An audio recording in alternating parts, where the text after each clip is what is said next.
All right, ladies and gentlemen, I'm going to talk about Coffeezilla. And you may as well do a masterclass. Now, you all know masterclass, it's kind of a scam. It's a lot of horse shit. And basically, let me just go ahead and talk about masterclass. I'll probably do something on that in the future. It's basically a little Hollywood production where they get these high-profile people from the media where they're going to talk. Oh, wow, it's Christina Aguilera. She's going to talk about singing, right? And it's just completely stupid fucking nonsense. Just complete horseshit. But the whole premise is they're going to give you a little master class on what they do. And, I mean, Coffeezilla, I think, is qualified to maybe give a real master class on truly how to e-beg. So we're going to go over that today. All the little celebrities have a master class. In fact, I haven't shown this yet, but our friend Meredith Whitney, now you know I've covered her. If you haven't seen my videos on her, complete fraud. She's the former CIBC analyst who claims to have predicted the financial crisis, and the media has gone along with it. The media has said that. Why? Well, because she's in the gang. You got it, folks? You understand how certain people of the gang are treated? Been going over this for years. They lie about them. They create all this fiction and mythology and tell you they've done this and that in order to prop them up. Fact, Meredith Whitney did not even come close to predicting the financial crisis. In fact, she had an opportunity to do so, and she completely failed. She's a fraud. She's a liar. Go through the videos I've done on her. I've exposed her 15 years ago. But anyway, she's got a master class with a couple of other people from Wall Street who are more legitimate, for sure.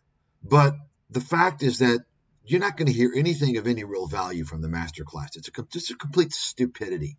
It's taking advantage of the typical idiot out there who, I'm going to buy a course. I'm going to hear something. I'm going to learn something. And it's funny because Meredith Whitney's in her, I saw the trailer and I've recorded it for later use. It's like all these frauds. It's like this Daniela Booth, who, when she's interviewed, like all she does is like talks about, 15, 20 years ago when, I was at the Fed in the financial crisis. She's trying to create a fake track record. Meredith Whitney's doing the same thing. When I was, because they know they didn't do anything. They're continuing this narrative of fraud. They're trying to rewrite history. I want you all to know that. Show me the fucking results. Give me your fucking evidence. Where's your results? Shut the fuck up. Stop defrauding people. Right? You know what results are, right? Post it. Go ahead.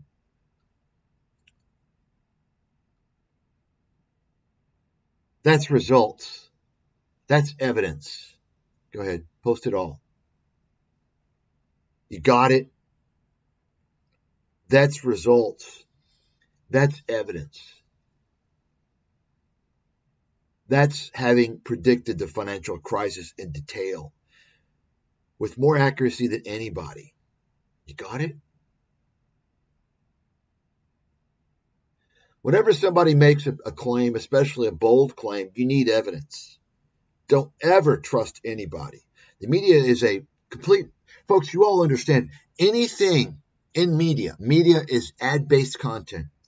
Anything in media, ad-based content, or in certain cases, if it's not ad-based, there's certain tiers if you pay for it to remove ads.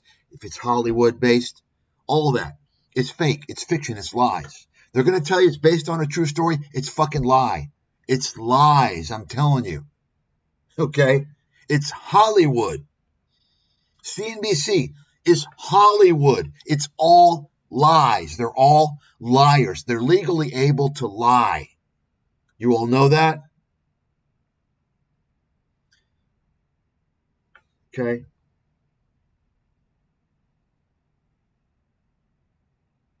So we're going to talk about Coffeezilla's masterclass in e-begging.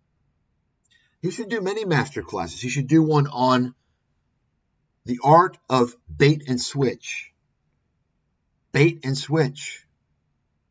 Why? Well, because let's think about it for a second. You all know what a bait and switch is, right? Bait and switch is actually illegal. It's a form of fraud. Okay. Now, it's probably covered under the statutes of each state, although I'm sure there's federal statutes as well. Bait and switch is basically when you promote something, you're going to sell something, and you kind of lure people in based upon a certain narrative. And then once you have them, you completely flip the script and sell them something else. You mislead them that way. Okay. So, for example, when I exposed Goldline more than 15 years ago with Glenn Beck and all these con artists out there, these guys like Peter Schiff promote, hyperinflation, Goldline, this was back, when all the talking heads, all the right-wing guys typically promote the gold. You all know that, right? I've talked about that because the right-wing guys are typically, right-wing, the Republican types, and there's also kind of the more extreme guys that are, typically these are the people that are going to tell you, we don't like government. Get the government out of the way. We promote liberty and freedom and free market capitalism. So, these are the same people, I want my guns, right? So that whole narrative, that's perfect for pitching gold. Be your own bank. Get out of the Fed. The Fed is evil. So I exposed all the Goldline fraud a long time ago. Well, turns out they were indicted by the state of California. I think there was maybe 19 or 20 criminal indictments for fraud, one of which was bait and switch. And of course, they basically bought their way out of prison time. So anyway, bait and switch, and their bait and switch was basically they would pitch all this bullshit, this horse shit. You can take a look. Glenn Beck is telling you how, a can of food is going to cost you $15 and shit like this. He would go on Fox and say all this nonsense. Of course, you all know. I mean, Glenn Beck was a fraud from day one. People didn't see it, just like they don't see Tucker Carlson. Oh, well, no, but he says this, and he's a hero. No, you don't understand. No, you don't understand. I'm the big swinging dick. You're the uneducated fucking idiot. Okay. Let me just say something, by the way. And nobody else does this. Like, oh my God, listen, why? Well, because I'm not here to monetize this shit. I don't want to please you. You understand? I'm here to state the facts. This is not a community. You don't have a fucking say. I'm the expert. Sit down, zip your fucking mouth, and learn from someone who's probably a lot older than you, most likely a lot smarter than you, definitely a much more experienced than you. Okay, you see, the internet has created a massive population of people stricken with Dunning-Kruger because they all think they know what's going on. They all think that they're experts at everything. Oh, I did my research. Oh, really? What did that entail? I was on Google. So everyone thinks that they know more than me. And I've been living through this for years. Isn't it funny? Like, I'm the guy that, everyone knows more than me, apparently. That just tells you how stupid the fucking population has become because of the internet. That's one of the main objectives of the internet, to create a dumbed down population. But anyway, bait and switch in Coffeezilla. Bait and switch. Well, what did he do? Well, he's telling you he's a detective. He's a fake guru detective, right? Okay. Aside from the fact that he's never uncovered anything that wasn't already uncovered, right? Aside, we're not even going to get into that aspect. The fact is that you got a guy who markets himself and his channel as he uncovers the fraud, the scams, which is a joke. I've been uncovering fraud and scams, high level, relevant, for a very long time. Okay? And guess what? I never profited from it. I actually suffered from it. I lost business from it. But, my purpose wasn't money. Unlike Coffeezilla, because Coffeezilla monetizes his videos. So where's the bait and switch? Well, he pretends that he's exposing scammers, but he promotes scammers. He actually promotes scammers in many ways. Not only does he sell ads for scammers, he's a business partner.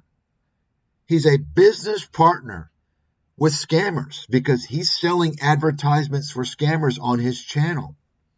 There are scam ads on his channel. I have seen it. So think about that.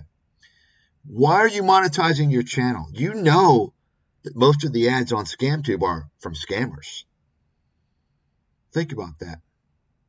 Because it's all about the money, folks. It's just another pitch. It's just another way to make money on YouTube. They all have their own little spin. Oh, I'm going to do this. I'm going to give to charity. I'm going to give to the kids. I'm going to be a financial guru. I'm going to uncover the frauds. Well, guess what? If you monetize on ScamTube, you're a scammer. Write that down. Take it to the fucking bank. I've talked about why. I've proven it. It's a fact. But he also has actually explicitly, directly promoted scammers. He's given life to scammers. He grew Tom Nash's channel. He promoted Tom Nash as an investment expert. Tom Nash is a fraud. Not only was Tom Nash a paid whore for FTX, Tom Nash claimed he had more than 10 years experience at a Wall Street firm, a top Wall Street firm, as a senior analyst. No, complete lies. This is who Coffeezilla promoted. And Tom Nash has gone on to scam people, to deceive people, to defraud people. Has Coffeezilla ever said anything? No, nothing. Did he ever apologize? No. He built Tom Nash's channel. Coffeezilla, you're responsible in part for anyone who's lost money from Tom Nash, whether it be through FTX or through all his stock blowups and all his deception. Do you hear anything about that? No, never.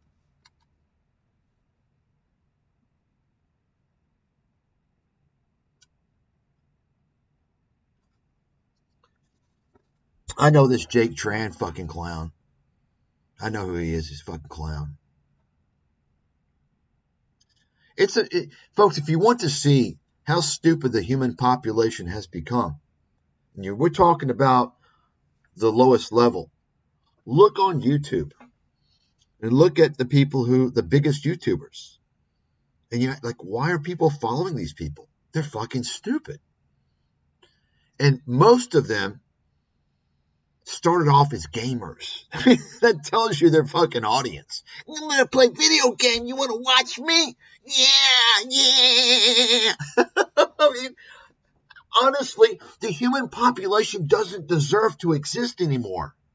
It doesn't. Between the complete degradation of the human mind, between that and the ubiquitous scams and scammers throughout the world, in my opinion, the human population no longer deserves to exist. It's over. Put us away and let's start fresh. God, I call the end of Earth. Take care of it. I'm going to sacrifice myself, even though I'm not part of that. I'm not the majority. Just take care of us, God, and start over.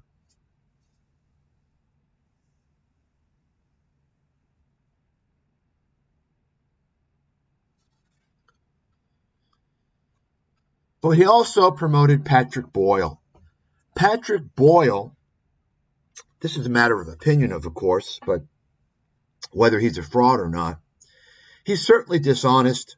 He's certainly a chump. He's certainly an e-beggar and a pathetic individual. Patrick Boyle. Why? Well, when you come on YouTube and you promote yourself, you brand yourself, you create a brand as what have you. In Patrick Boyle's case, he established a brand. I'm a hedge fund manager, he said. That was his whole YouTube brand. He was promoted as a hedge fund manager by Coffeezilla. Did Coffeezilla research him? Remember, he's the detective. Coffeezilla, nothing gets past him. Right? It doesn't take a whole lot of effort to realize that Patrick Boyle was not a hedge fund manager by the time he went on YouTube. He was an ex-hedge fund manager. And I even question to what extent he was even involved. I personally don't think he was really involved that much. Just because he's listen to the guy. He's pretty disconnected from the capital markets as far as I'm concerned. I can listen to someone and tell you if they know what's going on. That's why I knew from day one instantly that Tom Nash was an absolute fraud, never worked as an analyst, didn't have an MBA. It was obvious. The guy's a fucking idiot. Not to mention the fact that he doesn't have good communication skills. So, Patrick Boyle, once again, Coffeezilla built Patrick Boyle's channel. And he built it based upon deception. Some of you may not think it's a big deal. Oh, well, what's it matter if he's a hedge fund manager or an ex-hedge fund manager? Will you ask yourself that question? If I build a channel and I say, I'm a hedge fund manager, okay? And then you build a channel and you say, well, ex-hedge fund manager, right? Which one's going to get more credibility, more attention? Because X implies that you're a failure. You fucked up. You blew up. You're a loser. Okay? Especially if you're an ex-hedge fund manager and now you're having to go to YouTube. Think about it. You all might recall, I mentioned this a while back, a couple of years ago, on the previous channel that was hijacked and taken down because I was exposing too many frauds. So you get a target on your back when you're exposing these guys. You might recall I talked about how Patrick Boyle, I said, wait a second. So Patrick Boyle is the first hedge fund manager in world history to e-beg. Coffeezilla, hey, genius boy. Think about it, genius boy. Why would a hedge fund manager be on YouTube e-begging? You can't be on YouTube, have a regular channel if you're a hedge fund manager. or you're probably going to get sued. Why? Because if you're a hedge fund manager,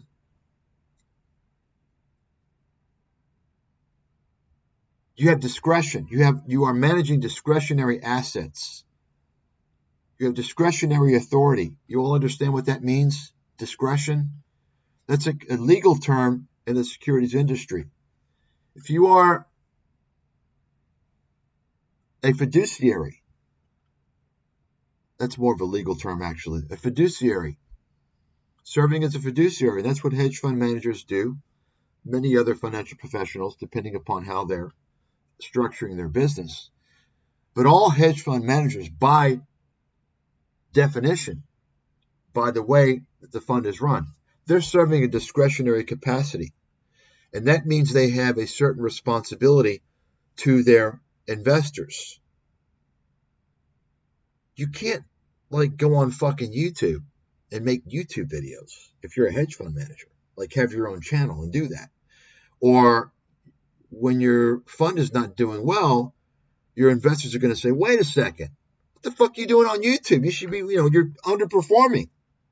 You understand? So I knew that. I mean, that's just obvious. Can you show me any hedge fund manager who's got a regular YouTube channel? Think about it. That's why they don't have any. You just learned something now that nobody else on YouTube knows or has ever talked about.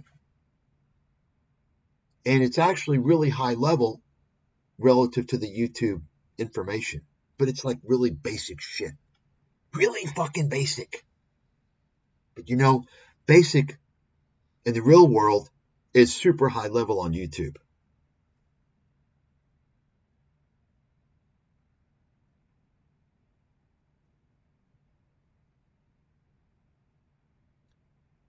So I knew just instantly without even thinking that he wasn't a hedge fund manager when he started his YouTube channel.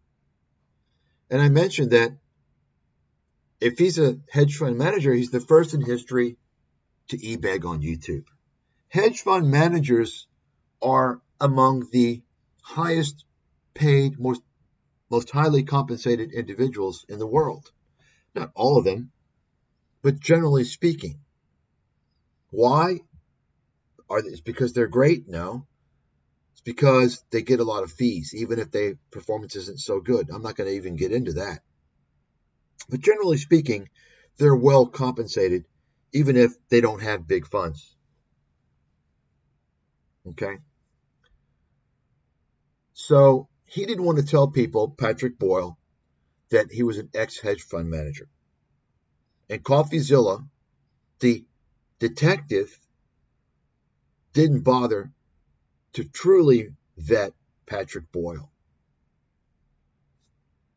And Coffeezilla built up Patrick Boyle's channel. Ever since that time, Patrick Boyle, the failed hedge fund manager, who apparently he's such a loser, he can't get back into the financial industry. So he's kind of part-time teaching some courses at some university. And I might add, with just an MBA, which is a pathetic joke. And that just kind of points to the joke in the business world, in terms of the academic business world. You can actually teach university courses with an MBA. An MBA is one of the most useless degrees in the world. Why? Well, because it's the only master's. Well, there's probably some other ones and kind of really soft majors, but it's one of the only master's degrees that you can imagine that you don't have any prerequisites. Anybody can go into MBA school with any major. You might need to take one accounting course or something, but for the most part, there's no prerequisites. If you want to get into a graduate degree program, or say get your master's in chemistry, in physics, engineering, or psychology, you name it, English. Well, English you might not have to. I would say, if you're really skilled, but you will understand. You have to have an undergrad degree in those majors. Why? Because a master's degree builds upon your undergraduate degree. You need a foundation. MBA, you don't need any foundation. In my opinion, MBA is kind of like what should be required to show that you actually learned something from your undergraduate degree. Right? So my point is that to have an MBA teaching college courses in business is a joke. It's pathetic. It's sad. And it points to the joke of business school, in my opinion.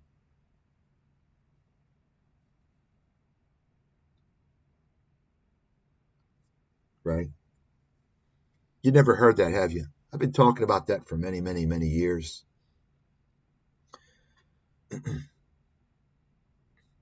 So my point is that it's not even like Patrick Ball as if he's a PhD. He spent 2 years taking a handful of courses, and you would think that, well, okay, if he's a PhD, he's not really wanted or employable in the financial industry, right? But Patrick Boyle spent time in the financial industry, allegedly. He allegedly had a hedge fund he was involved with directly, allegedly. I don't know how directly he was involved with it, but why couldn't he go back? Because he failed. He failed. So he's on YouTube e-begging, making stupid videos, stupid content geared towards fucking children. Why? Because he needs to milk the fucking ad revenues to support himself. You understand? Of course, business school is not legit. It's a fucking joke, man.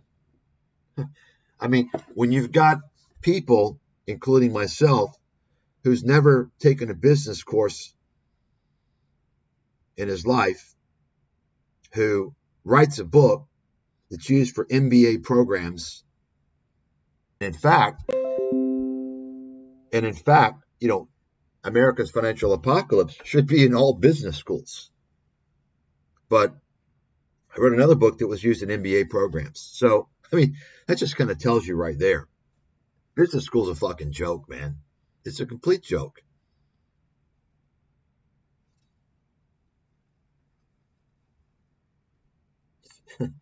I'm not even going to, that's another topic of discussion. I'm not going to get into that today. So you have Coffeezilla. He's promoted scammers. And I think Patrick Boyle, based upon his miscategorization of himself on YouTube, I believe that qualifies him as a scammer. Why? Because I specifically, on numerous occasions, many years ago, I came onto YouTube and I saw this guy and I started posting comments. You're not a hedge fund manager. You may have been one before, but you're not one now. And all those comments were deleted for years. So Patrick Boyle's a scammer. He's a dishonest person. He's never come out and said, yeah. In fact, on his profile, you'll still see he calls himself a hedge fund manager. When it got out, though, eventually, that he wasn't a hedge fund manager anymore, some of the videos, you'll see ex-hedge fund manager. Okay.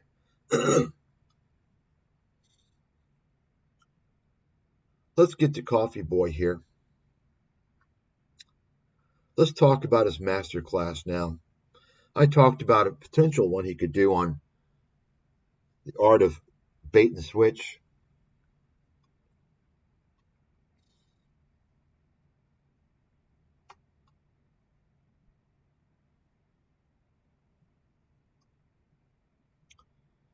So let's listen to this now. And you're going to have all the fanboys. Remember, folks, everyone that's got like a normal YouTube channel, normal YouTube channel, mine's not normal. When I say normal, It's monetized. They want to build a community, right? They're all cults. They have cult members. Remember, the internet has been designed, all these platforms have been designed for people to create cults, whether it's on Facebook groups, so on and so forth. You understand? It's all about creating cults, empowering the channel owners, the account owners to create cult followings. Why? Because ultimately the platform makes more money that way, because the owners can throw out their shit, their ads, their bullshit. You understand? So people are in cults. It's fact. You can write it the fuck down. I'm not some fucking chump. I know this stuff. It's obvious.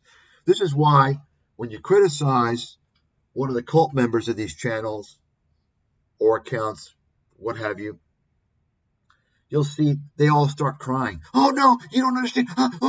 They'll never, in other words, when you're in a cult, it's virtually impossible to break away. It's virtually impossible. You can't be told anything. Doesn't matter how much evidence you will show that your cult member is a liar, a fraud, or completely wrong. The cult leader, the cult member won't believe it.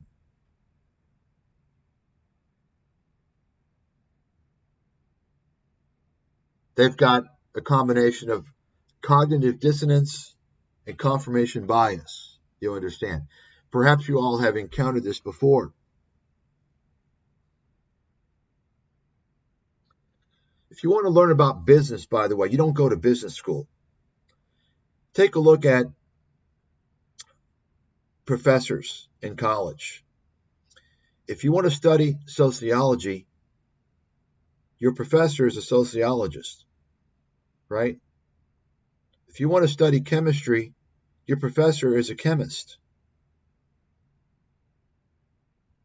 In business school, ask yourself how many of those professors have actually run a fucking business, right? If you're studying chemistry, the chemistry professors, they've done chemistry. They've worked in a lab. They've actually done chemistry. Business school professors, they're like, it's all theoretical. Folks, business is not fucking theory. You want to learn about business, you open a fucking business. You will get a better business education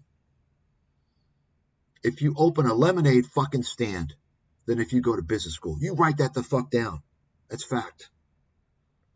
If you want to learn about business, the better way to learn is to open up any kind of business, including something as simple as a fucking lemonade stand.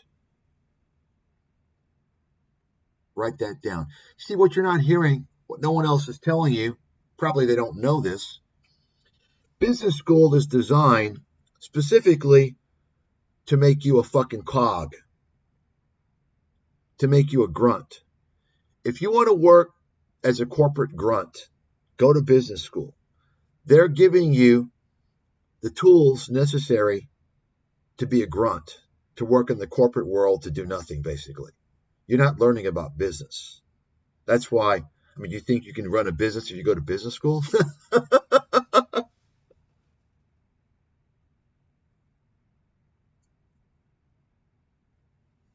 You see? That's the fact you're never going to hear. Okay?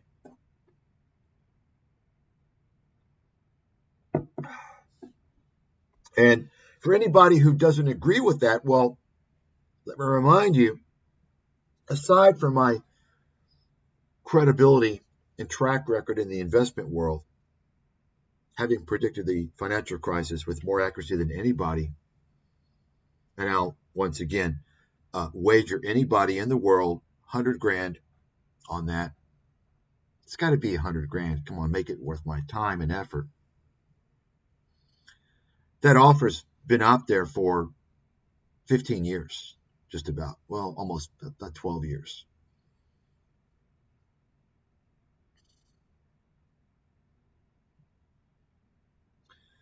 Aside from all that, remember, I never took a business course in my life, yet I've written a book that's used for MBA programs. So if you think my assessment of business school is inaccurate, I probably have some credibility there since I've written a book that's used in MBA schools.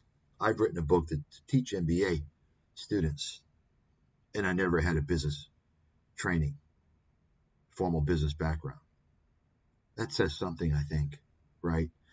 What does it say? Well, I learned about business being in the real world. Okay?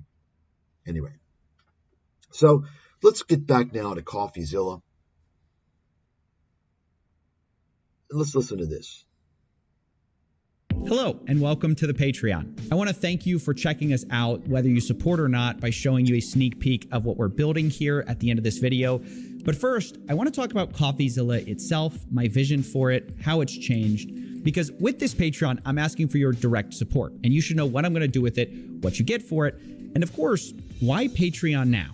And the simple answer is I want to make more of the high effort content you and I both care about by changing how this channel supports itself.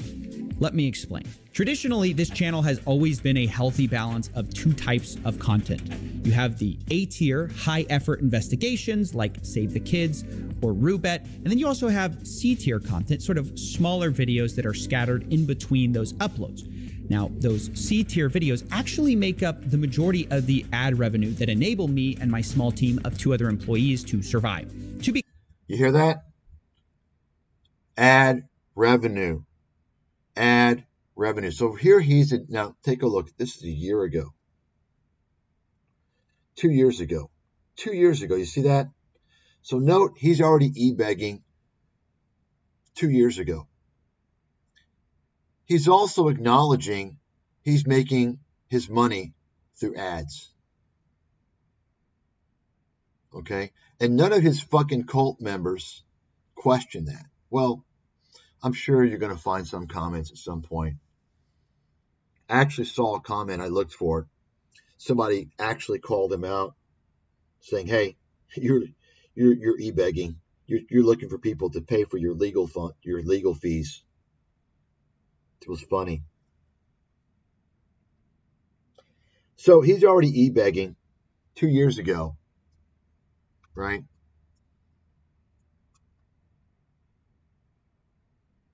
Now, this is something interesting. As seen on Netflix. I don't think you've been on Netflix. What is this? Is this supposed to be a joke? Right? He's basically using the brand of Netflix to promote himself. Is he not? Think about that. This is fraud.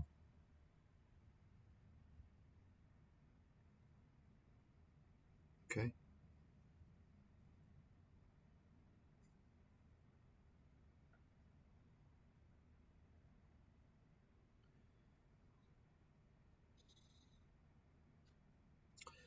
Well, if he was on FTX documentary on Netflix, that just tells you what a fucking joke. Because he had nothing to do with FTX. Although I'm sure he claims it. This guy claims he exposes things. He doesn't expose anything. Right? Yet, it's the media scam. It's the media scam. If the media tells you something, you're going to believe it. And once again, he's a useful idiot. The purpose he's serving is he's the dumb guy that's pointing to obvious fraud, right? In order to protect the entire industry, the cryptocurrency industry, for instance, the whole cryptocurrency industry is a fraud. It's absolute fraud from so many angles. Okay, it's a criminal industry. It's fact. It's fact. Anybody in the world out there, you crypto boys, get your highest level expert.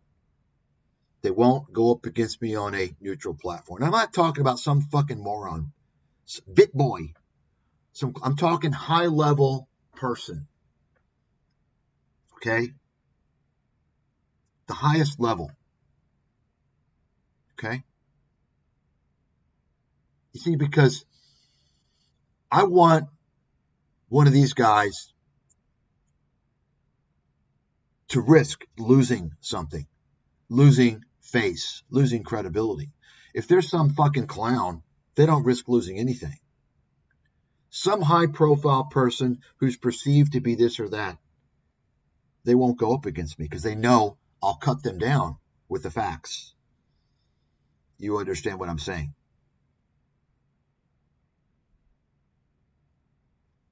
Okay. I've been exposing cryptocurrencies. I mean, I don't even like focus. It's so obvious. I expose it from day one as a scam.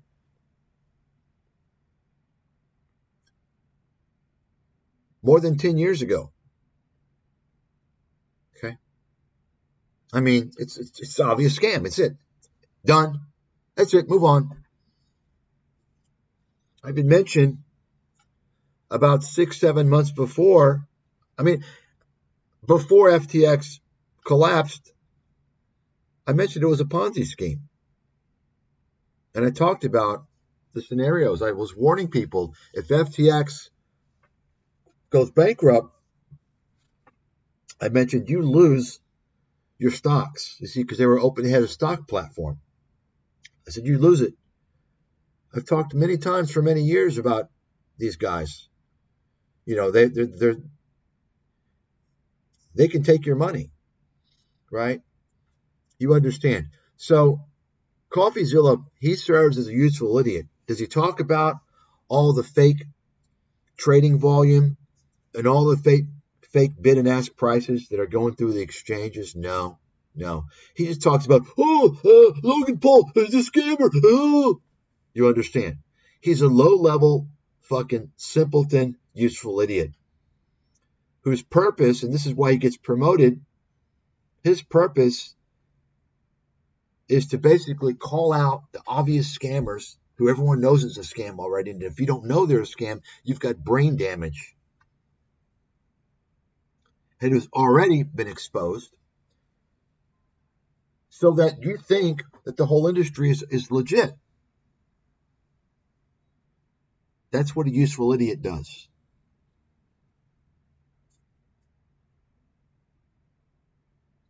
You see? Instead of what I've been doing from day one, reminding people that cryptocurrencies are being used. And some of you want to look past that. Well, guess what? If you have a daughter that's trafficked, or if you have somebody, and it may happen to you, who is scammed and extorted through cryptocurrency, right? Or somebody that suffers a consequence or death, let's say death even through drug abuse, right? Cryptocurrency is a huge means to fuel illegal drug trafficking, human sex trafficking, illegal body parts trafficking, money laundering, ransomware. It's a criminal portal. I mean, I knew this, 10 years ago when I actually saw Bitcoin exchanges in the backs of Mexican restaurants. Like, you'd go to some some authentic Mexican restaurant, and there'd be guys where you can exchange fucking Bitcoin in the back. I mean, this was like 10 years ago. I'm like, okay, so what's going on here? Right?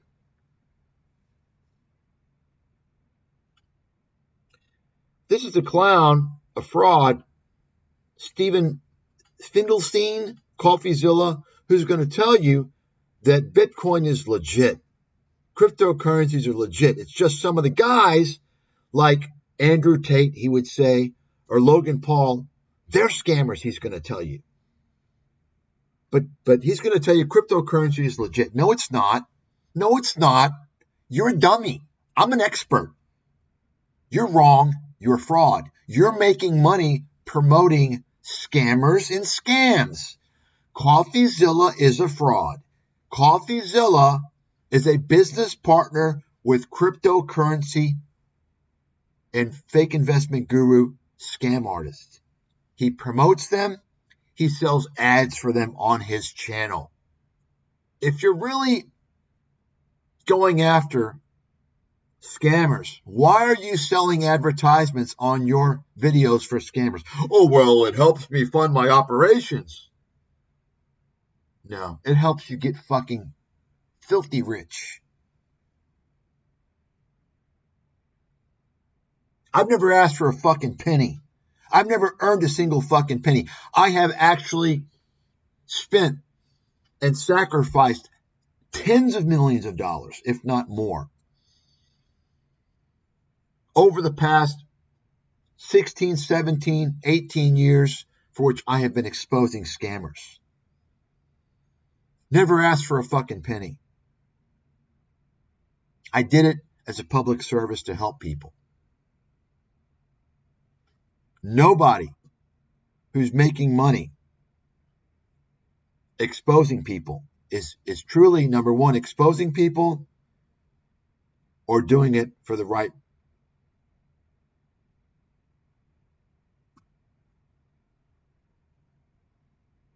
purpose. It's a grift. You understand?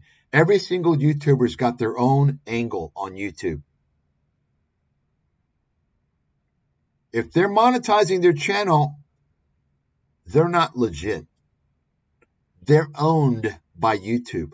They've signed a contract with YouTube. YouTube's a scam portal. You all know that.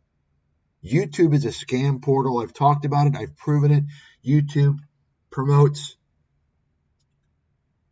and allows people to promote illegal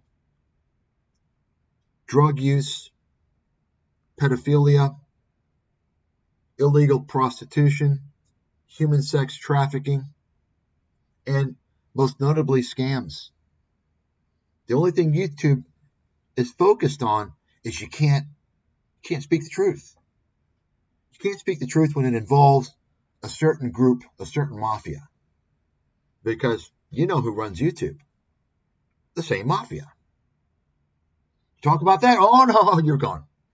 You can scam people. You can fuck them over. You can do anything you want. You just can't say the truth about the criminal mafia. Think about that for a second. This is the fact that everybody knows. I just reminded you. You probably didn't think about it, but I just reminded you about that fact.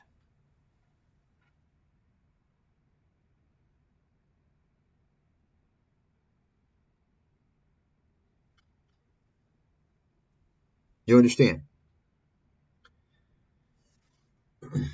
So let's get back now to, you saw the plea 2 years ago.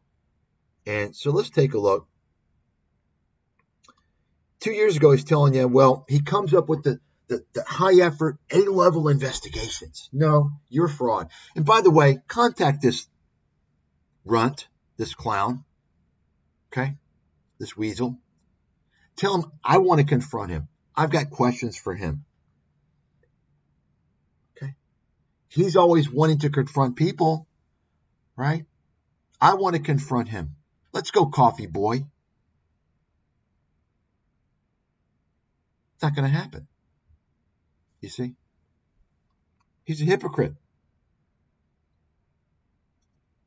Because he knows it'd be too damning for him to expose all his fucking scams.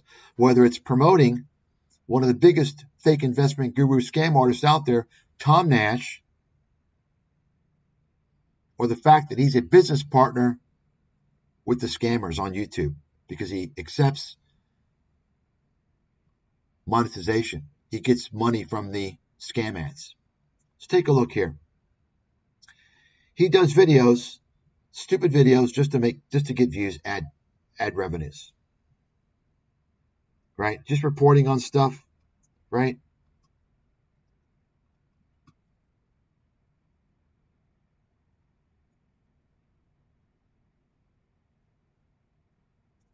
See that? And then he's going to tell you about, some guy got arrested. Okay, that's $5,000 right there. Boom. $6,000. Another one. He stole $40 million and got caught. Oh, wow. That's 10 grand right there. 12 grand for that video. Another news video, right? You understand what I'm saying?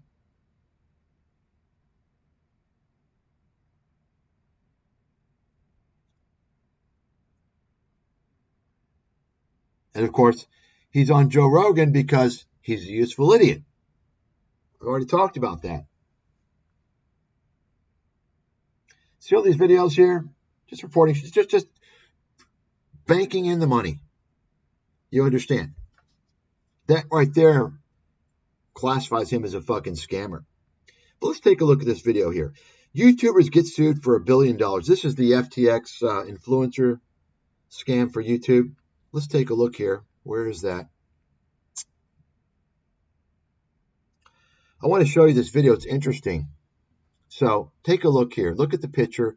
There were eight YouTubers.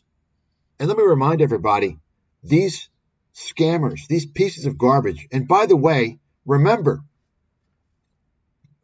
and it's funny because you'll see people, this guy Stathis, he said this. Yeah, it's right, you dummy. It's right. I'm fucking right. Shut your mouth, little twerp.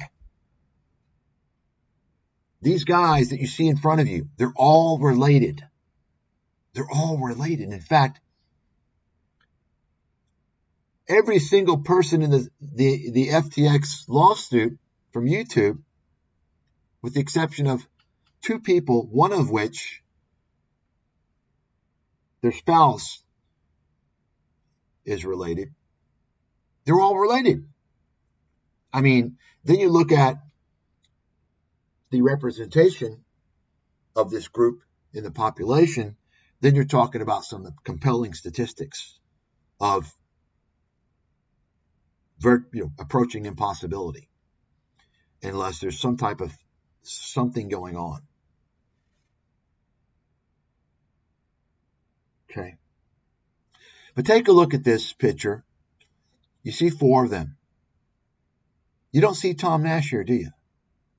Remember, Tom Nash is the guy that Coffeezilla, he built this channel. Tom Nash is a fraud. Confirmed fraud. And all these people, including those not listed here in this lawsuit, they all settled for a few $1,000s.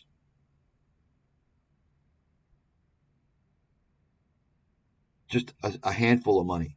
I think Kevin maybe settled for the largest amount, but still it was a fraction of what he made shilling for FTX.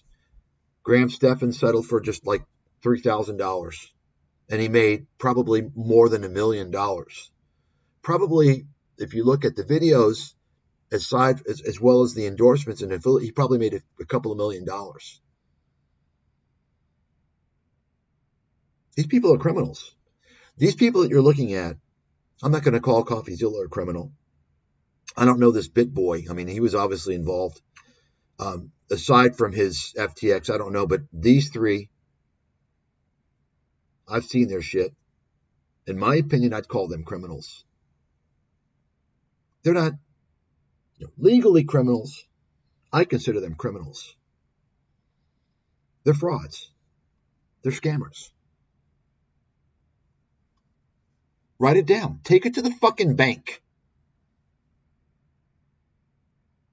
This is why crime pays. They've proven crime pays. And you better believe they're going to fuck you again. They're fucking you now because there's no penalty. Just like all these fraudsters out there, whether it's Norel Robini, Meredith Whitney, Ray Dalio, you name it. All these guys claiming they predicted the financial crisis, and they did not. They fucking did not. I'll go to fucking court. We can prove it in goddamn court. Because I've already gone through everything. They continue to lie because there's no penalty.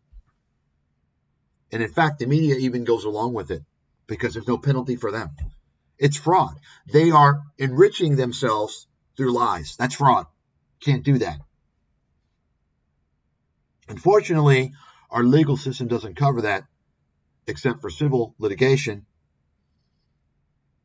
right? Which that's even difficult. The only way is the FTC, and that requires a plethora of complaints. But of course, that means that the population is not fooled, you see. So you don't see Tom Nash here, even though he's one of the persons named in the lawsuit.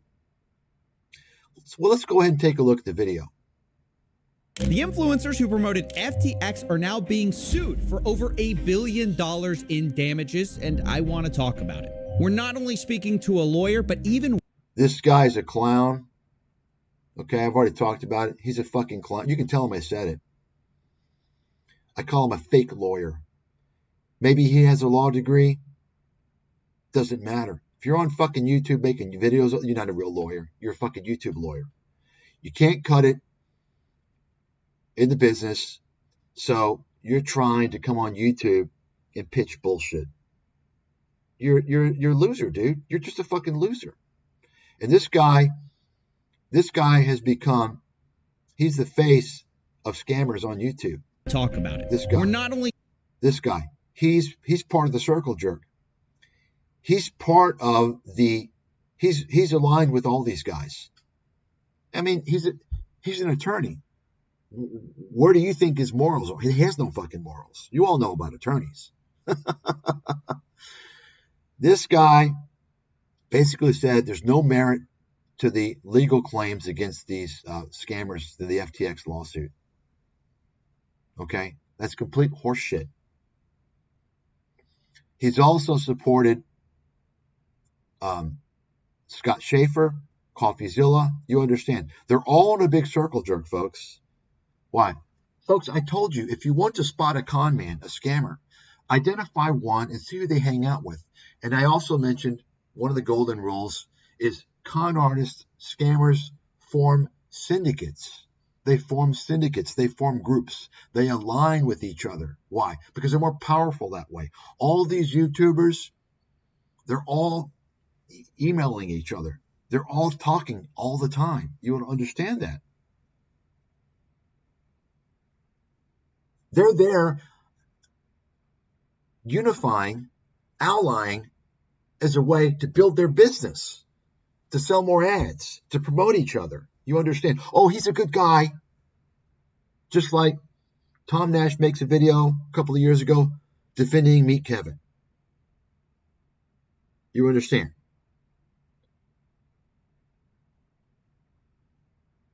They talk bad sometimes just to get views about some of these guys. But the backstory, the back line, they were all laughing about it.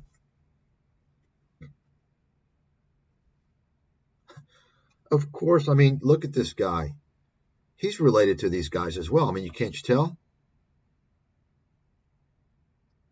Speaking to a lawyer, but even one of the people getting sued.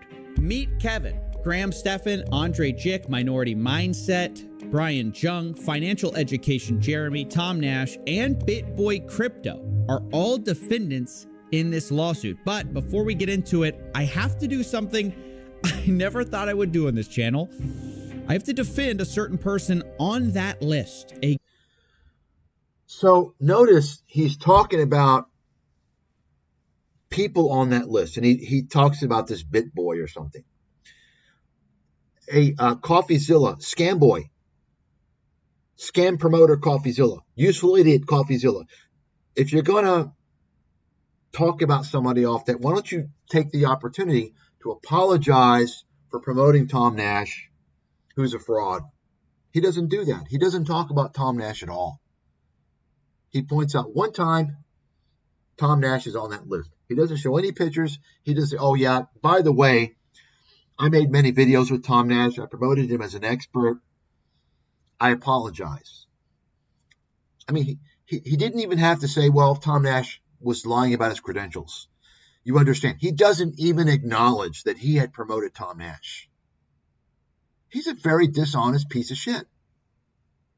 You all see that, right?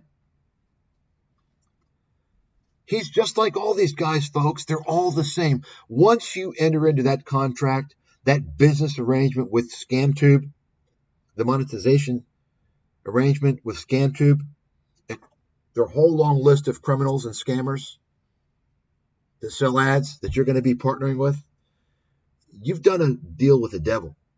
You're owned by YouTube and the scammers. They got you.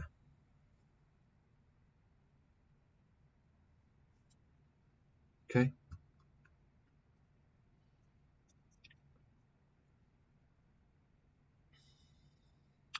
So let's take a look now.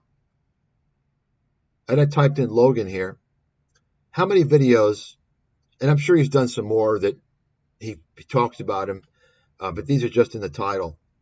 Just take a look at the views. Coffeezilla has made over the past couple of years several hundreds of thousands of dollars on videos from Logan Paul. Several hundreds of thousands of dollars from ad revenue. Okay? Think about that. So keep that in mind. Okay? Not just, Logan Paul, I'm going to talk about this. You make one video. If you think he's a scammer, do your scam expose video. Why are you making 20 videos? Because you're milking the ad system. You're milking the ad portal. And think about that. He wants to make more money selling ads. What are those advertisements? Well, I can assure you some of those ads, depending upon the person, if you're going through and you're looking at investment content, trading content, so on and so forth, you're going to see scam ads. Coffeezilla is making all this money selling ads for scammers. He is subjecting his audience to the dangers of seeing scam ads. He's putting them in harm's way to make money. You don't need to monetize. All you need to do is get a real job. I know you failed in real estate, apparently. Maybe you can try it again. Get a job, and you can make videos in your spare time. You don't need to sell ads for scammers, Coffeezilla. Why are you doing that? That's the bait and the switch he should do a masterclass on. How to show people how to pretend like you're a scam buster. In reality, you're making money from the scammers, partnering with them by promoting them and by selling ads for them. But today we're not here to talk about that potential masterclass he could give. We're here to talk about the masterclass on the subtle art, or the art of subtle e-begging. Now, you saw earlier this plea, but he does it again. This is 2 years ago. I showed you this because he's already e-begging before, and of course he's being sued by Logan Paul. Before he got this lawsuit, he's e-begging. Okay. And let me just point this out. This is a channel that has since changed its name. And also, Coffeezilla has tried to distance himself. This is one of Coffeezilla's partners, this dude. And Coffeezilla used to have this channel listed on his channel. It's no longer there. He doesn't want you to see it because you look at all the Tom Nash videos here.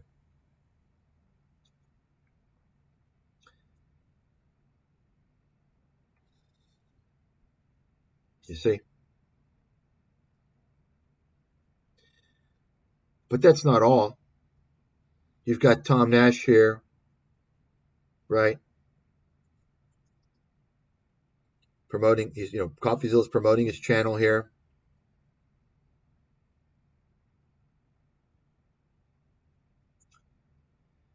This video is an opinion.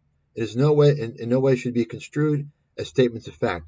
Scams, bad business opportunities, and fake gurus are subjective terms that mean different things to different people.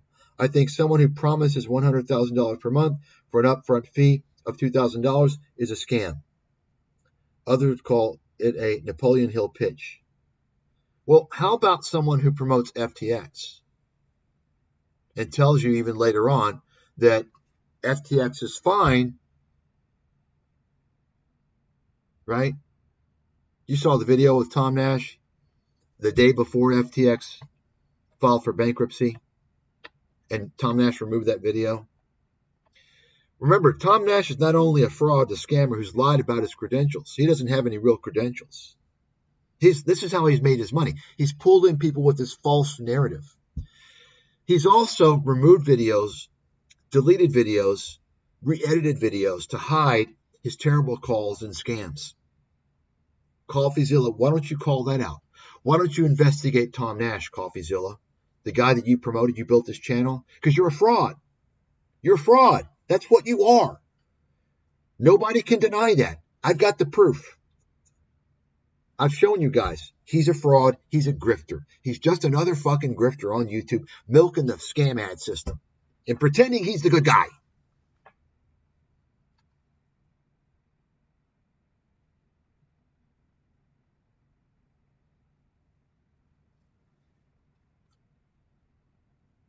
Here you go. The horrible mistake was when Coffeezilla, you promoted these fuckers. Now, I want you all to watch this video. Once again, I saw it one time, like a few years ago. So I can't speak, maybe I was expecting too much, but from my memory, I was pretty shocked on how this guy, this hedge fund manager who Coffeezilla recruited, or I think Patrick Boyle probably went to him. Oh, yeah, I want to get views. So can you? That's what it was. I'm quite positive Patrick Boyle went to Coffeezilla and said, "Okay, I'll help you. I'll expose these guys." I was quite shocked how Patrick Boyle, he'd laid low on him. He didn't come out. I mean, you saw the video I just made, right? Video I just made. Day trading is a scam. I mean, watch the video. Anybody promoting trading as an investment strategy is a scam. They're fucking frauds. Everybody. I mean, I've been talking about this for fucking years, many years. Patrick Boyle went easy on the trading. So he doesn't even, oh yeah, well, yeah, I don't think so. And I was thinking, like, this is weird. Like, why isn't he throwing the hammer down? And the reason why, it's because Patrick Boyle is a spineless pussy. And he's a dishonest piece of crap who promoted himself as a hedge fund manager on YouTube when, in fact, he was an ex-hedge fund manager. He was a failed hedge fund manager. When, in fact, Patrick Boyle was actually doing the same thing that Coffeezilla was criticizing. Patrick Boyle was attempting to trade. His hedge fund was trading commodities, basically day trading commodities, and he failed. Think about the irony of that. He's actually asking a guy who is trying to trade for a living, asking him to call trading a scam.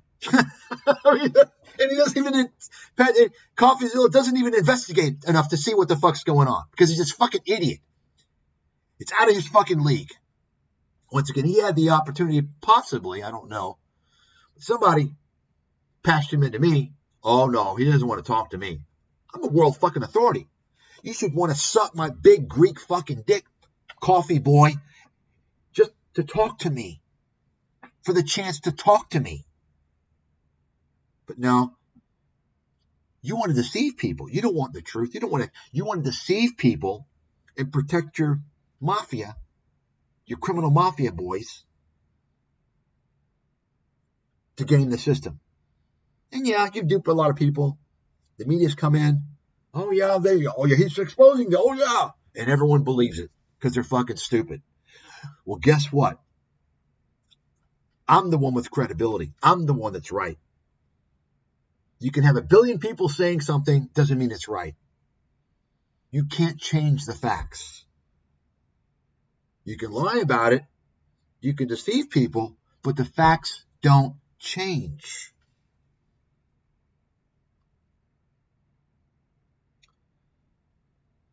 Patrick Boyle is a hedge fund manager at Palomar Fund. No, he's not.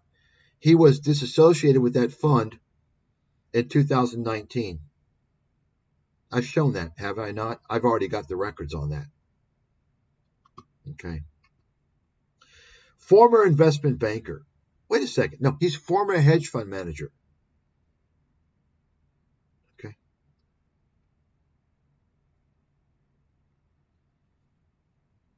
You can just watch this video for yourself. Oh, so now he's got a reading list for you. Oh, Patrick Boyle. And well, I don't know whose reading list this is. You don't have my book on here. You're a chump.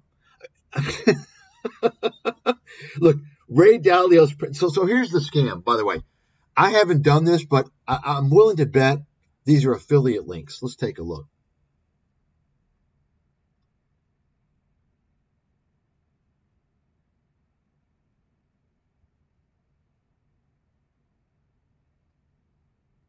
Yeah, you see that?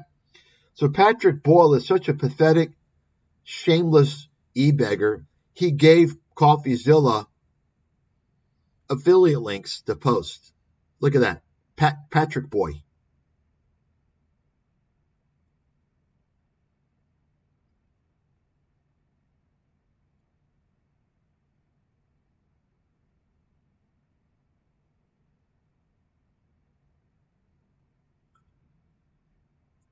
Let me see. Let's make sure. Let's make sure here. Yeah, Patrick Boy. You see that? Nobody else caught this. I just now looked at it for the first time. Think about that. So Coffeezilla is allowing this guy, he's telling him to post these links in these books. And Patrick Boyle is making money off it. So these are books endorsed by Patrick Boyle. And of course, he's got money attached to it. And most of these books, I can tell you, are fucking joke. The other ones I don't know about. Ray Dalio's Principles. I mean, think about it. Patrick Boyle is saying this is legit. I've already debunked this fucking horse shit. I don't know this. I don't know this. This is just a stupid book promoting Buffett, so it's fucking garbage. This is bullshit. Basically saying the efficient market hypothesis is correct. Although the bottom line message is relatively valuable, and that's just basically you got to buy the index. So the message is valuable for most people, but it's not. But the underlying theory is not correct, because there are people who can beat the S&P. It's that if you don't have a competitive advantage, if you don't have like high level expertise, you don't have a fucking chance. So just buy the S&P. Okay, so Michael Lewis is a fraud, disinformation, bullshit. I mean, this is just okay, who cares about the failure of a hedge fund from 30 years ago? I don't care. Not important. What am I going to learn from that? Right? Just stupid stuff. This guy, Nassim, fucking clown, total clown, and this Jack Swagger, Market Woods is a complete fucking horse shit, completely useless crap. I've seen it. I was like, what is this horse shit? So some guys just talk about how great they are. Folks, you're going to buy an investment book. You want to learn from that. What the fuck have you learned from it? What did you learn to help you a better investor? This is all fucking just rambling, rant, hair bullshit. But of course, it serves Patrick Boyle's purpose of these are perceived great books. Perceived. Ask yourself who I am. And I'm just telling you, these are fucking all garbage, waste of time. Okay? Garbage, waste of time, horse shit. Don't waste your time. Think about that. Patrick Boyle, is there any affiliate disclosure here? No, there's nothing. Patrick Boyle, you and Coffeezilla have broken the law right here. That's right. There's no affiliate disclosure. Coffeezilla doesn't even tell you, right? He shows you this is Patrick Boyle's channel. He doesn't even tell you that this is Patrick Boyle's reading list. So people think it's Coffeezilla's. Coffeezilla, did you know these are affiliate links? You probably did, because you're a fucking twerp. You're a fucking airhead. I mean, you know he didn't know that, because, I mean, if he did know that, then Coffeezilla is is explicitly guilty of violating federal law. I'm the detective here. I just solved 2 fucking crimes. Boom. That's how good I am. Boom. Show me the site. Boom. That quick. Done. It's easy pickings. Anyway.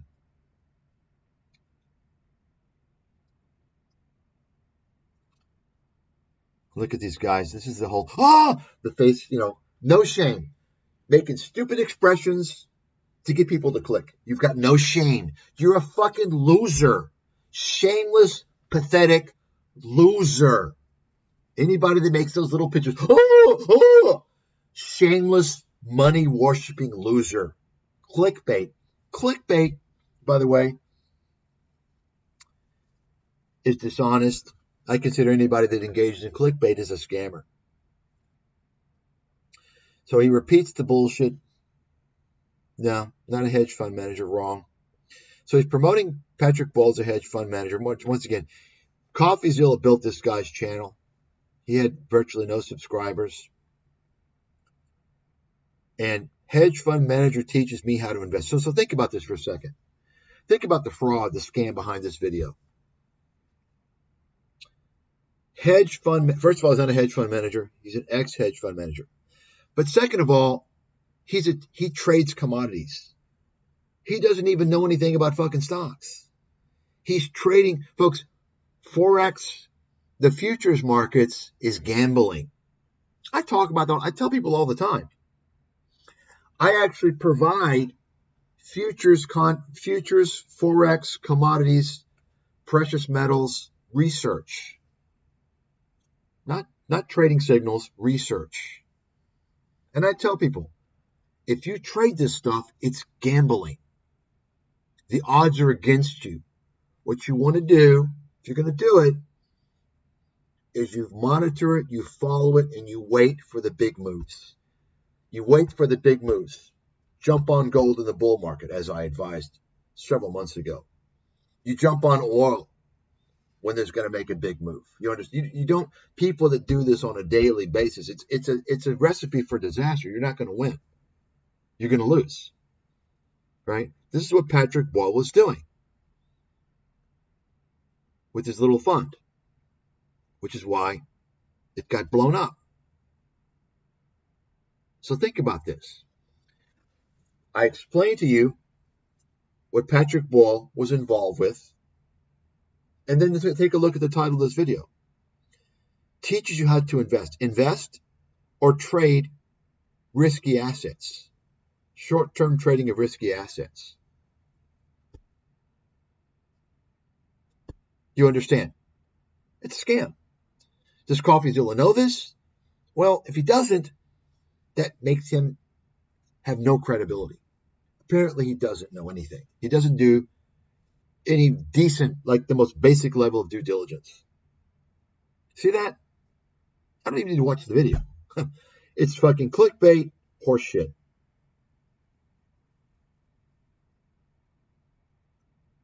Let's see this. Market correction. Let's see what he has to say here. So, okay, let me ask you this. It seems like every 18-year... But am I cynical for thinking, and just in general, that we are overdue for some sort of correction? Because let me explain my thinking on this. So here you go.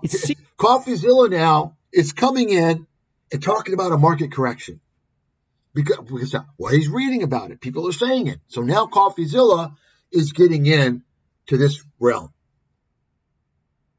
Seems like, okay, if you go to a doctor's office and somebody slammed a hammer on your hand, your hand's all mangled. Now, keep in mind, this is after the NASDAQ had already begun, had topped and the out, person and already sold off. Is not reacting. The hand is not hurt yet. There's something wrong with the situation, okay? You're going to go, oh, you'll feel that tomorrow, whatever. In the same way, I feel like the stock market or the economy got like hammered by the virus. And then the stock market did not reflect what had happened to the economy. And it's sort of, I feel like it hasn't reflected that. Maybe you can explain differently, but am I cynical for just like waiting for us to feel the pain? It's a funny thing because if we look back a year, the market actually... So here's what we want to hear Patrick Ball's answer to this. reacted very rationally because, if you remember January through March of 2020, the market sold off horrifically, like it was just down. And then essentially like the global governments just came out and said, it doesn't make sense for all of these, we'll say good, well-run businesses to just be shut down because of a random event that happened. And so they intervened in the markets essentially saying that if you're running a bit, like if you owned a restaurant, they say to you, we're not going to have your restaurant go bust, but equally you can't open the restaurant. And all businesses got that, PPP and other type, it was a global thing. But what it meant was that you could invest in stocks and in companies with the idea that they won't, at least in the short term, shut down because of COVID. So then it became that you just looked at the long-term earnings. You essentially looked through the whole COVID event towards the bounce back, and now I guess we're in the bounce back. And the question is, have things gotten too frothy? Like, there's always this problem in markets where if investors don't ever sort of get punished for bad people. What are you hearing? I'm not hearing an answer. I'm hearing bullshit. I'm hearing like extraneous explanation of what's happened in history. He's dancing around. I mean, I'm not. Give me a fucking answer, boy. Behavior for sort of taking inappropriate risk. They do more bad behavior. Take more risk, right? And so that's kind of what we're possibly seeing is that not only have investors kind of decided that there's no way they can lose money, but they've also decided that the craziest bets are the best bets, because if risk doesn't exist, well, then you just shoot for return. Well, normally you're trying to balance risk and return. So, okay, let me ask you this. So he didn't answer the question. He didn't answer the question. I mean, you hear that? Because he doesn't know his head from his ass. It seems like every 18-year-old with $100. You hear that? Coffeezilla asked him, "Are we due for a market correction?"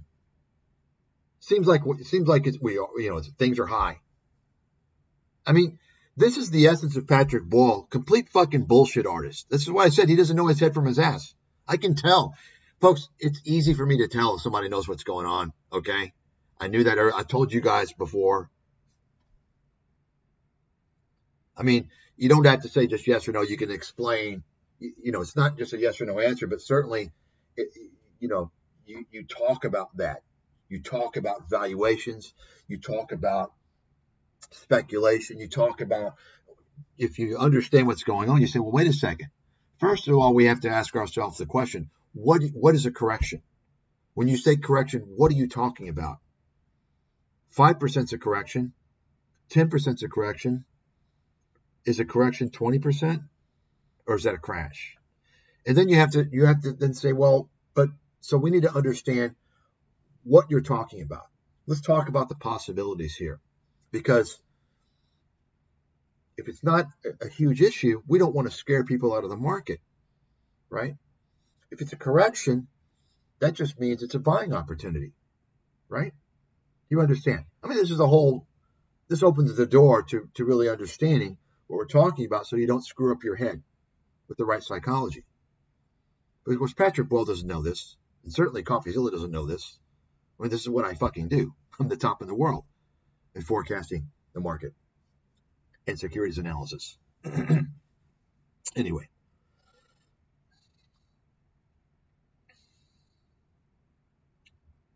The game is rigged. Let's hear what he has to say about that. Now, pivoting a bit from that, and this is sort of one of the final questions I want to ask you. It does appear to me that the game is rigged, okay? And so my question is sort of, so now what? So Coffeezilla, he wants to go in and just conform to Michael Lewis's little premise. The game is rigged. Michael Lewis wrote this stupid book, and of course his book was Michael Lewis is another useful idiot, because he basically distracts from the main issue, right? He distracts from the main fraud, the big fraud on Wall Street, and claims these other things are going on, you see? And one of the things, he wrote some stupid book about high frequency trading, right? That's he's saying the game is rigged because of high frequency trading. When in fact, he had an opportunity, as I exposed during that same period, probably the first person in the world to publicly expose what was going on. And I made that video about 12 years ago. I talked about Michael Lewis and E-Trade, and I talked about how there was payment for order flow going on before. Nobody had a fucking clue about that term. I talked about how I first discovered what was going on with Citadel back in 2010 or so, 2010, 2011. I talked about how Citadel began paying for order flow. That's why they invested in E-Trade when E-Trade was going to go bankrupt, and nobody really knew that. So my point is that Michael Lewis wrote this stupid book about high frequency trading, basically saying that that's why the market's rigged. It's because you've got people with faster connections to the markets than you. They can make trades faster than you. It's fucking just stupid. Okay. Did he talk about high frequency trading? I mean, did he talk about payment for order? I mean, payment for order flow is the scam. Whether or not you have a faster connection than me, that's fucking stupid. Just get a faster connection. Sorry, you don't have a fast connection? Okay, get one. Get a T1 line, whatever. Right? That's like saying, well, I don't have enough money to make a lot of money in the stock market because I only have a little bit amount of money. I can't, well, get more money. Right? That's people that can access the markets faster. Well, that's just, if you can't do that, sorry. Try and do it.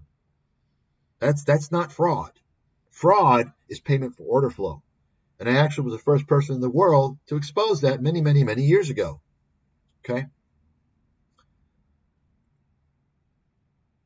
In addition, Michael Lewis could have talked about how, and I mentioned this in that video many years ago, how if you work in the industry, you actually, and I can't speak for what happens now, but I'd say there's no difference.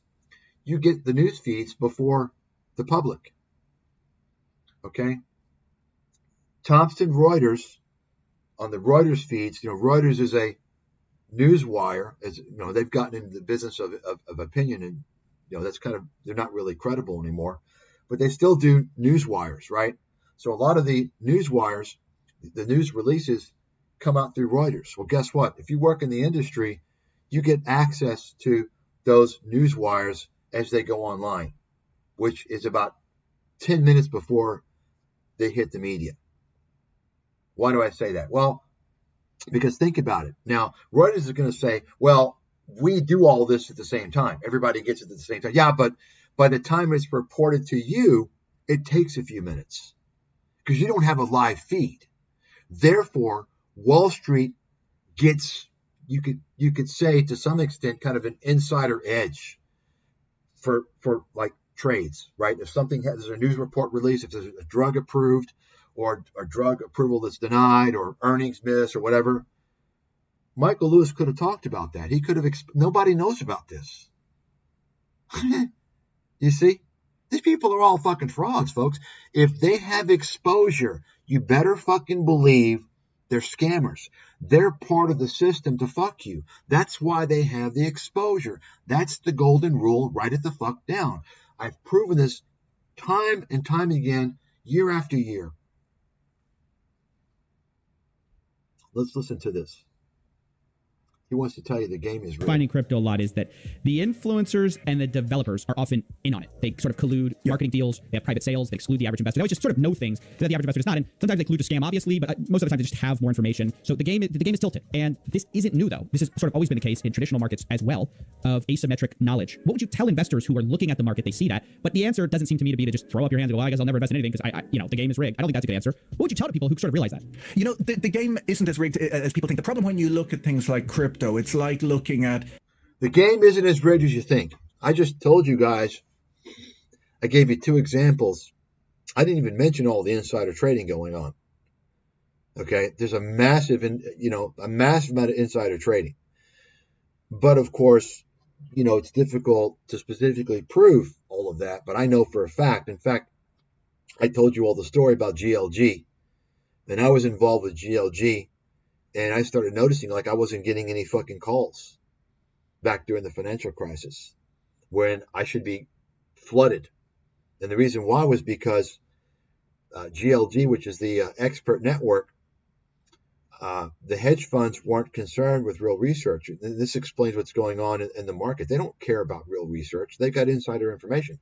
So GLG, the hedge funds were contacting people that worked at corporations who were telling them what they thought earnings were going to be. They were basically selling insider information. And they actually did a documentary on that after. And of course, the guy who runs GLG, he's related to all these mafia guys, by the way. Nothing happened to him. Why? Well, folks, it's a remember these media guys, these platforms, the laws. Who do you think is responsible for passing these laws that protects these media companies and these websites? It's a whole fucking mafia that's going on. Okay. Anyway, you might want to watch the documentary on, I guess it's maybe like expert network, and you can probably find it. Anyway, let's get back now. Here you go. Oh yeah, he also promoted this bagel boy, plain bagel. Okay. Actual analyst. No, he's not. I've already exposed this guy. He's not an actual analyst. No, he's not. He's a fake analyst. This is another dishonest person. Steve Coffin, you're dishonest. You're a fucking liar. You're not an analyst. Oh, real analyst. No, you're not. So he calls himself an analyst. Why? Well, because he passed the CFA exam, Certified Financial Analyst. That doesn't make you an analyst. If someone comes out and says, I'm an analyst, I'm an investment analyst, that implies that you're working for a firm that actually does real research, right? And you have publications of that research, right? Well, if you look into the CFA Institute, this is the organization that administers the exams and provides the certification, the licensing for CFA, you will see that you're not allowed to call yourself an analyst.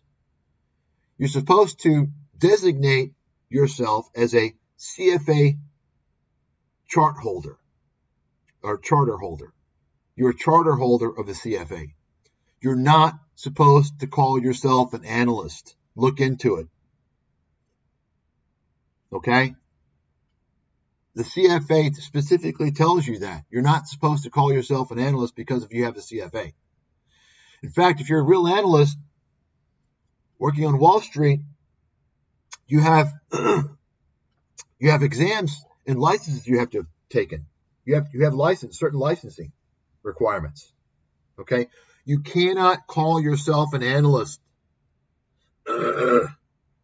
unless, of course, people do it. Kevin calls himself a financial analyst, right? But the point is that he's working at a firm, and he's not an analyst. He does no. Well, I analyze stocks. So what? Who doesn't? He's a fraud. Steve Coffin, plain bagel, you're a fraud. You've misrepresented yourself. And I've also gone to his channel in the past, said, no, you're not an analyst. And told him why.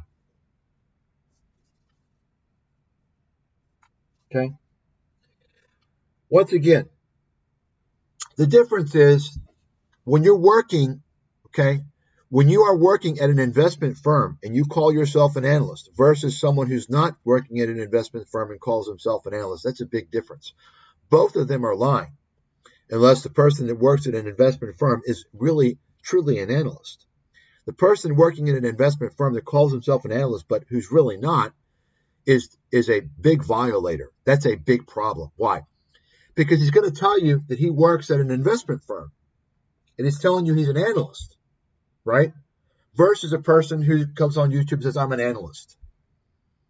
You understand? He's promoting himself as a legitimate analyst that has duties and responsibilities of researching and publishing research for the benefit of that firm. That's a different level of scamming. It's a much higher level. You understand? And so now if you go on his channel, his description, he will tell you he's a portfolio manager. He no longer says this. He no longer describes himself as an analyst. Because, of course, he saw my videos a couple of years ago when I first called him out. That's right. Who else is calling him out? He has no publications, okay? Go on his firm's website and see. I already looked a long time ago. And this is a guy, by the way, I mean, honestly, he thinks his firm. Let me tell you, this guy is opening his firm up for potential lawsuits. I can tell you right now, if the people understood that are clients that his firm, they don't understand they can sue. I'm not even going to get into that. Okay. Of course it's Ricky. He works for a small shop, a little like 5-6 man firm. Okay. There's no research department. There's no real research. What's going on? You understand? There's no research reports. There's nothing. Okay.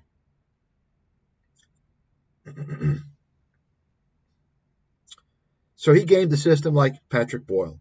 He's dishonest. In my opinion, he's defrauding people. And Coffeezilla is also defrauding people. Coffeezilla is making money promoting someone who calls himself an analyst.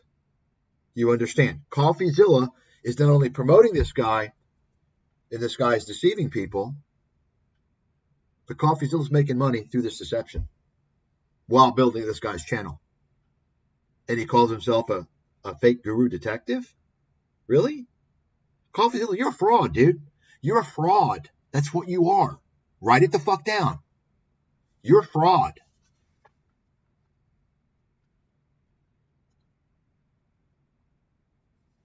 Okay. Somebody might want to call into that little firm, their little shop, their little like 5-man advisor shop. They got like more like staffers than they have advisors, I think. Right? You might want to call in and ask about this guy. So why are you allowing this guy on YouTube to call himself an analyst? Do you understand it's a legal problem? And they're going to be like, oh shit, people know. I guarantee you. I guarantee if you call in and you talk about that to these guys, one of the head guys, you'll see Patrick Boyle not long after change his description to be very much more explicit. Even though it's pretty explicit now, he's changed it. He may even make a video. You see? No legit fucking firm is going to let a financial advisor make a YouTube channel. Okay? They're not going to do it. There's too much liability. It's just I've talked about this before. I mean, why do you think you don't see it? You may see it one or two. I just tell you right now, they're not legit as far as I'm concerned. I wouldn't call them legit. You're not going to do that. That's bizarre. They're trying to they want to market because he's telling his firm. So they want to benefit from any idiots that they recruit from YouTube, but they don't want to pay the price of the downside of mischaracterization. You understand? It's a big problem. Potentially. Probably not because the people that aren't going to know.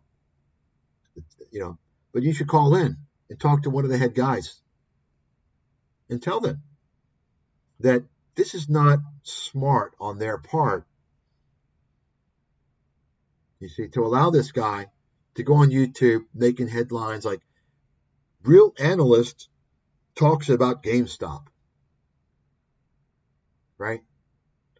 So in other words, not only is he calling himself an analyst, because that's a generic term, he's saying, look, I'm an analyst and I work at this financial firm.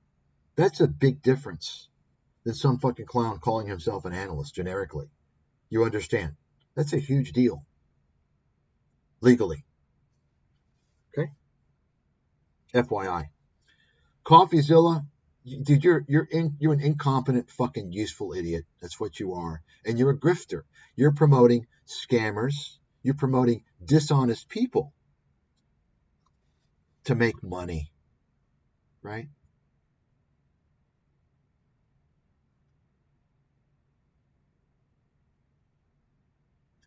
And so you're going to see little clown books, Richard's books list. Okay, clown books. Okay. I mean, can you imagine all these guys, Folks, if you got these guys, you haven't read my book that predicted the financial crisis, that's one of the best investment books of all time. I mean, it has to be. That tells anybody who's not putting my book up there is just an idiot. They're clueless. They're clown. Somebody refute to me that my book, America's Financial Apocalypse, the original 2006 edition, is not one of the best investment books of all time. It is, guaranteed. Tell someone, and I'm talking high-level expert, someone who knows what's going on. Come on, tell me. Read the book, see what's happened, and tell me.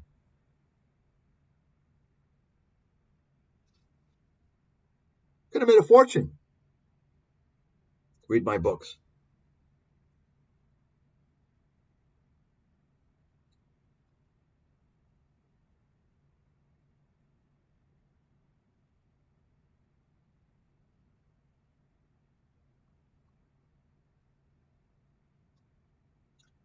Here you go, Patrick Boyle again.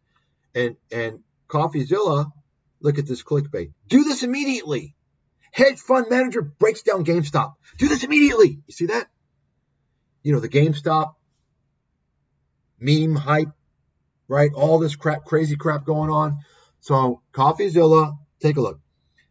Hedge fund manager breaks down GameStop, right? Do this immediately.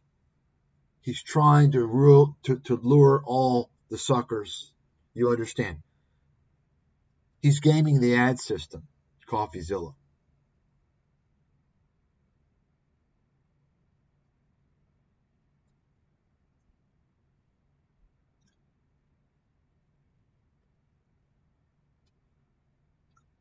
He's still calling him a fund manager. No.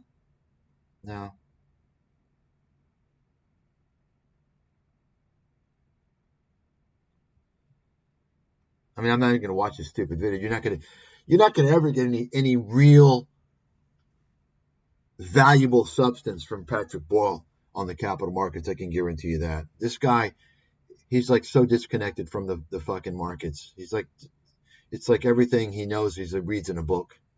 It's kind of. So here we go now. Here's the meat and potatoes you all been waiting for.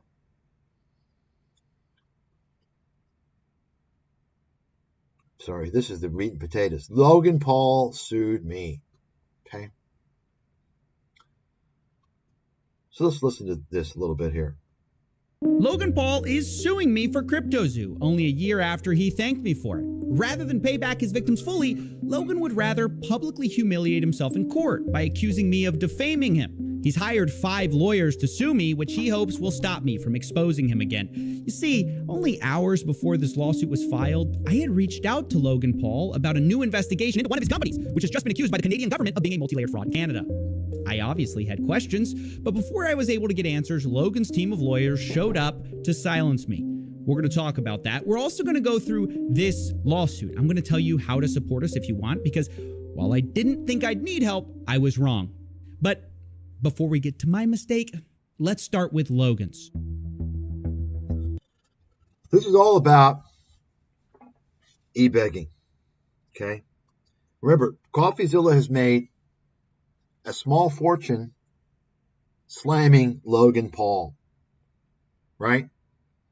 He's gotten 50, 60, 70 million views slamming Logan Paul. Okay? That's a lot of money. A few $100,000. Now, remember, he was already e-begging 2 years before.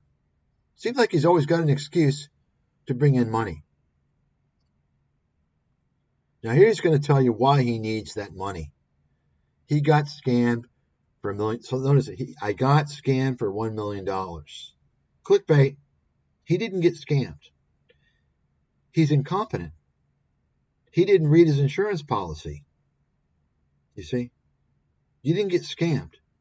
You agreed, you signed something, you agreed to it, and you didn't read the policy.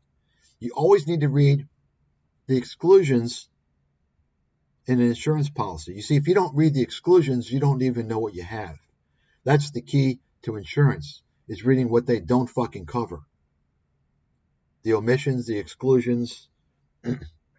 Okay? And this is what, so let's go ahead and listen to this. I got scammed for $1 million, and here's my story. You may have seen the video on my main channel where I talk about how we should have been covered up to $1 million for this lawsuit against Logan Paul because we have what's called media insurance or errors and omissions insurance. The reason I got this, the reason most media companies get this is because of defamation lawsuits, especially if you're going to do original reporting on very rich people and accuse them of things like scamming. You know, people don't take too kindly to that. And many times they will threaten to frivolously sue you. Sometimes they even will sue you, and you have to be prepared to defend yourself. It's very expensive, and so you want some way to do that. So you can get insured for that. You can get insured for defamation. Let me give you guys a little education, by the way, on that.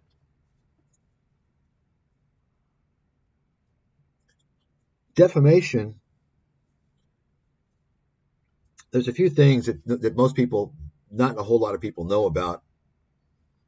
The first thing is, if you are a public figure, high-profile figure, high-profile person, the bar is low, is set much lower,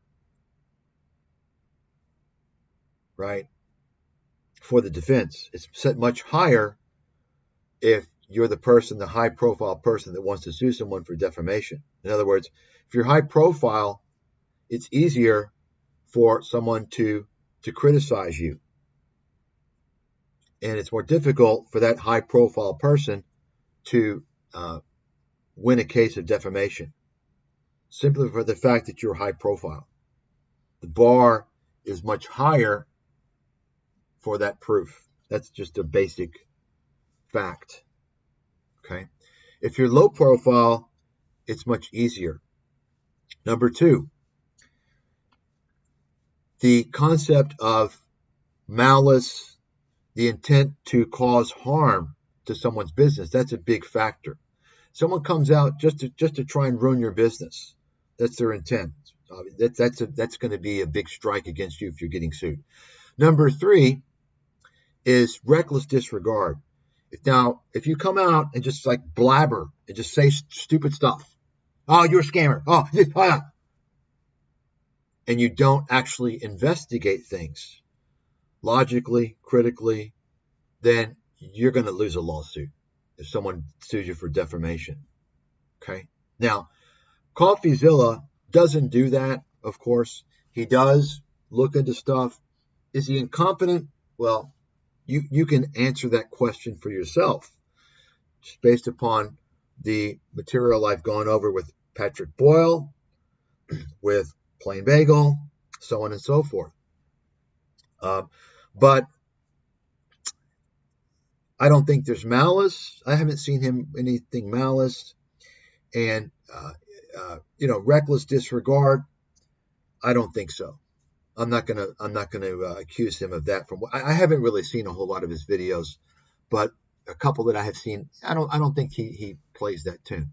There are people that do though, and for those people out there, reckless disregard, right?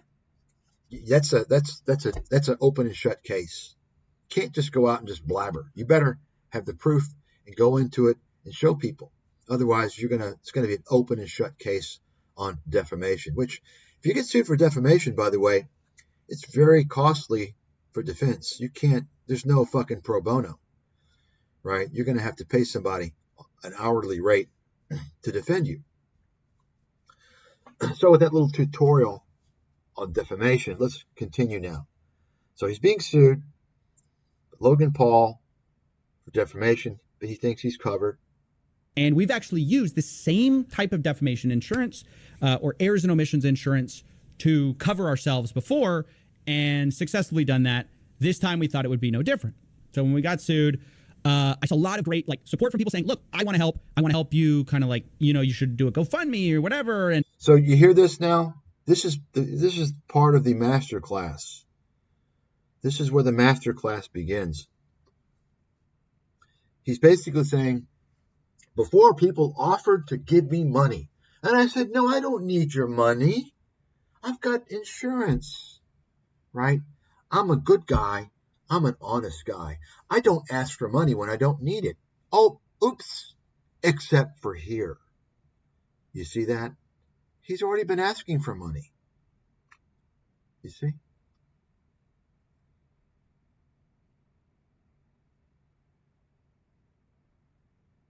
Guy I have been very critical of on this show. I'm talking about BitBoy Crypto. Oops. Here we go. And I said to myself, well, look, I don't want to do that because I don't need it. And many commenters knew that I had insurance and they said, hey, he doesn't need it. Don't worry. He's got this errors and omissions insurance. I was like, yeah, you're right. You know, that's. So notice that now. And you might want to investigate this and go to the videos. So it's sounding like to me, what really happened was people started offering to help him. And some people in the comment section said, oh, he's got insurance. You don't need to do that. And after that, he probably said, yeah, that's right. So the question is, what would he have done? Would he have said anything if people weren't aware?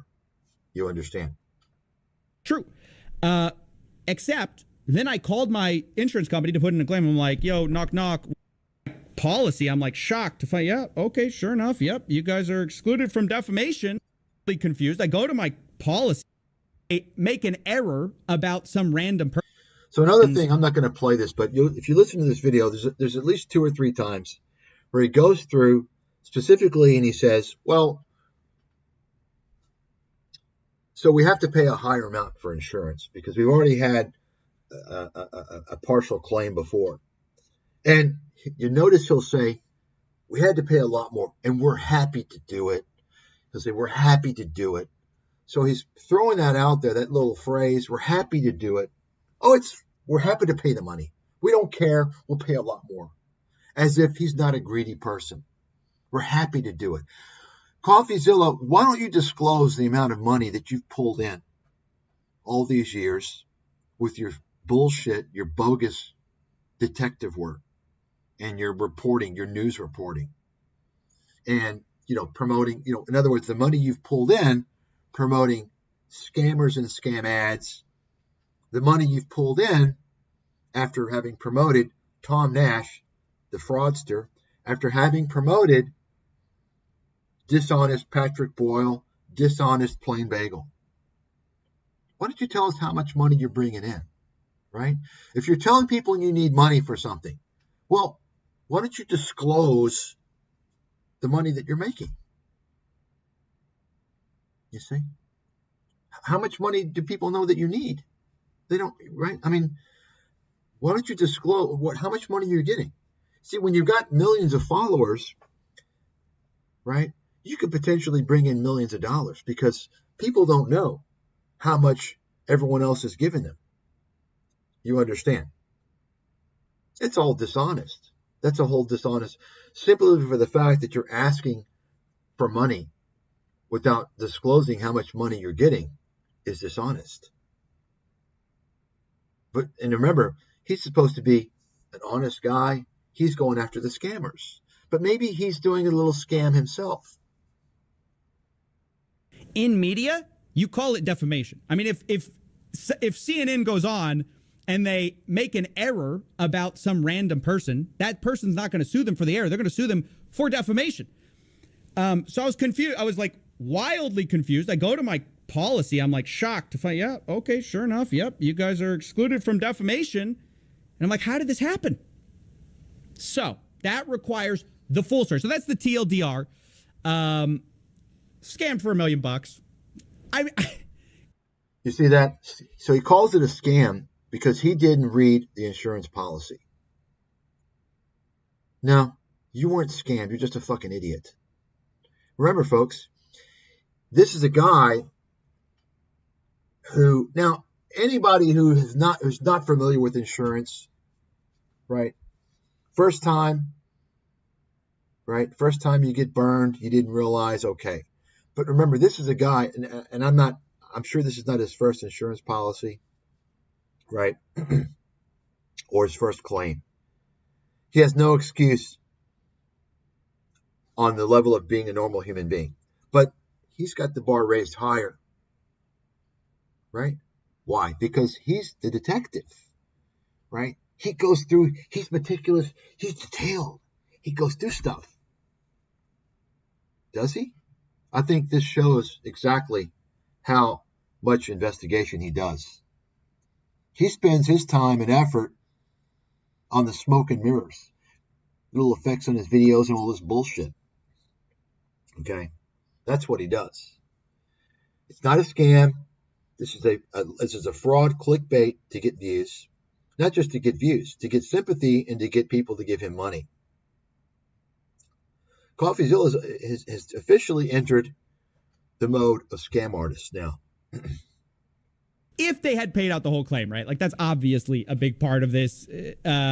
Ultimately, we paid, like, I think during the lifetime of this insurance, we probably paid like a few tens of thousands of dollars to this insurance. So it hasn't been cheap to pay for insurance that ultimately did nothing. So we, at minimum, got scammed for that amount. If you actually look at the total policy. See, so he's not willing, and he has these videos talking about how Logan Paul doesn't want to take accountability for his actions.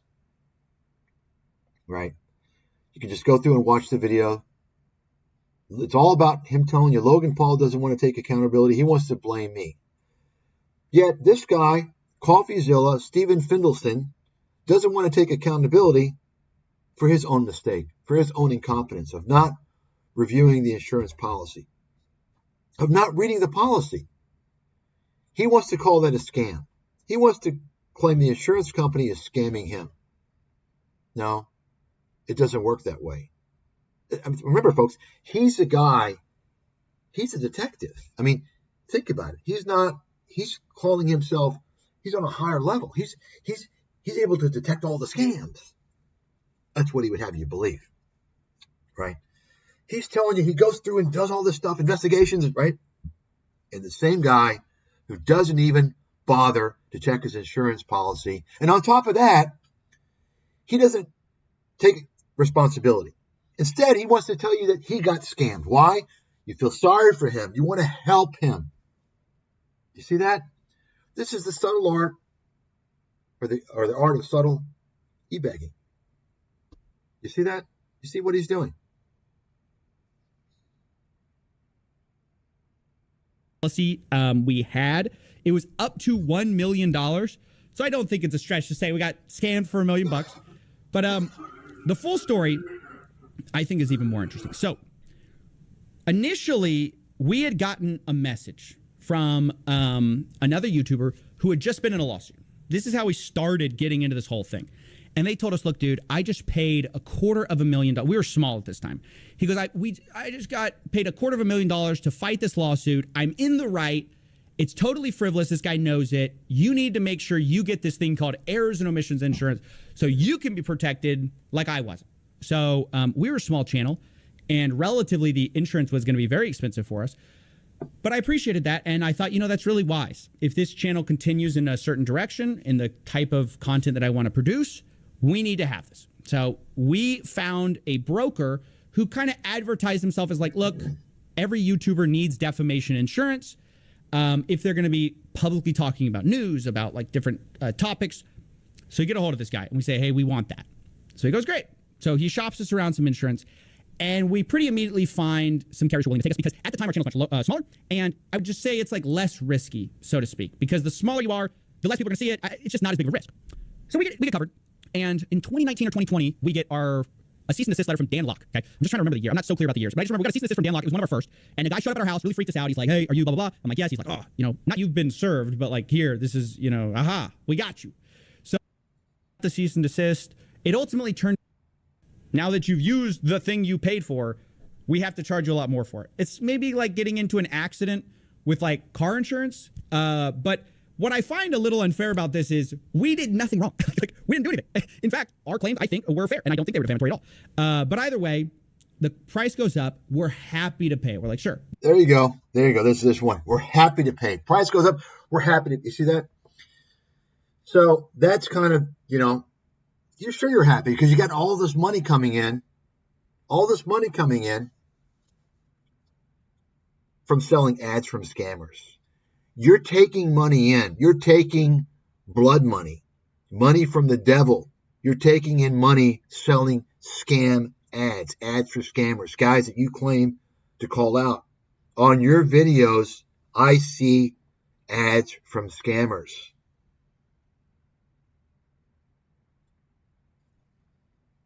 We don't care. As the years go, our channel starts getting bigger. And the channel, from an insurer's point of view, gets more risky, right? They're like, you're bigger, you get more views, therefore, more eyeballs see it. You need to pay more money. Always happy to do that. Fine, whatever. You hear that? Always happy to do. Always happy. But he's not happy to pay for his mistake. He wants you to pay for his mistake. He wants you, and think about this, you, the audience, the subscribers of Coffeezilla, who he doesn't mind putting you in harm's way to post scam ads. He wants to make money selling scam ads on his channel for his viewers, his audience, putting them in potential harm's way. He doesn't mind making that money. When it comes time to his failure, his mistake, due to incompetence, he wants his subscribers to give him money. You see that? But of course, he was already e-begging 2 years before. Support the channel. See that?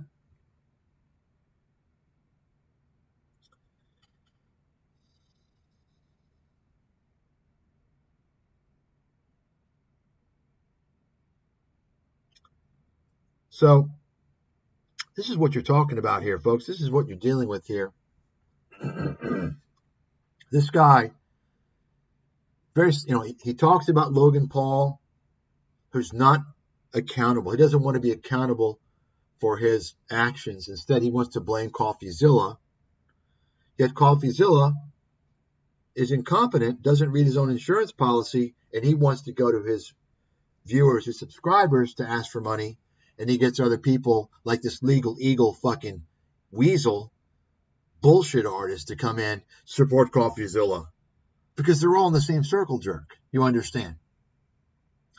So it's kind of like, here's kind of the affiliate scam. Somebody who wants to make money pitching books. This is why, folks, anytime there's money involved, somebody's selling something, it's a scam. It's not legitimate. Why? Well, the people who, for instance, you saw Patrick Boyle's book list there. He's going to put the books that have the most attention, the most, he's not going to put a no-name book. He's going to put a book where it's widely perceived that the book is good. Widely perceived, notice I put. Why? Because he wants to sell books. He wants to make money selling books. The best books out there, nonfiction, I said, notice nonfiction, in terms of like business, investment, they're going to be low profile. Okay, generally speaking. You're not going to have heard of them. Okay. The whole scam, to pitch affiliate links, you want to make sure and pitch books that people have heard of. Oh, I've heard of that book. Okay, I'm going to buy it. Because they want to make the most money off the affiliate links, you see. It's kind of like what happens on YouTube. Where, for instance, this guy I mentioned, this Legal Eagle, he wants to come out and tell everyone how Coffeezilla is being wronged by Logan Paul. This terrible, the lawsuit. Support Coffeezilla. Why? Because Coffeezilla's got a lot of subscribers. So the Legal Eagle and all these other people, they want to align themselves with people who have a lot of subscribers. The same reason why you'll see people getting interviewed. I talked about that one guy interviewing Patrick Boyle. He wants his subscribers. You understand the dishonesty that's going on, folks? And it's all because of what? It's all because there's money attached. You see? It's all about ad-based content. It's all about monetization. You understand? Somebody's telling you to buy a book, and it's an affiliate link through Amazon or what have you. Never believe it. It's bullshit. Why do they want to make money telling you a book that they like? That's just one example. You all understand the big picture here, what's going on the internet, all these fucking scams, how it's all related, how people are getting interviewed, how they're pitching this and that. It's all about making money. And they don't tell you that. They want to make you think, oh, it's a great book. Oh, I want to interview this person because they're really insightful. No, you want to get their subscribers to come be your subscribers. You want to get their subscribers to come view your video watching their cult leader so they can get more views, so you can make more money through ads, so you can have an opportunity to pitch them their affiliate links in your courses. Why isn't anyone exposing this? It's not that difficult to understand.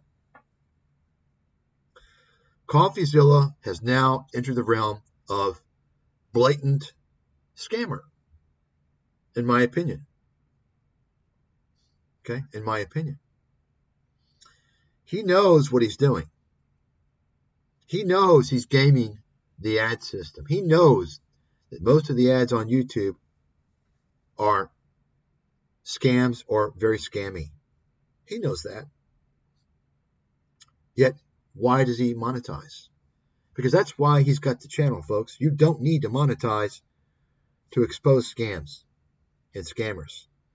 I've been doing it for the better part of 20 years. Okay?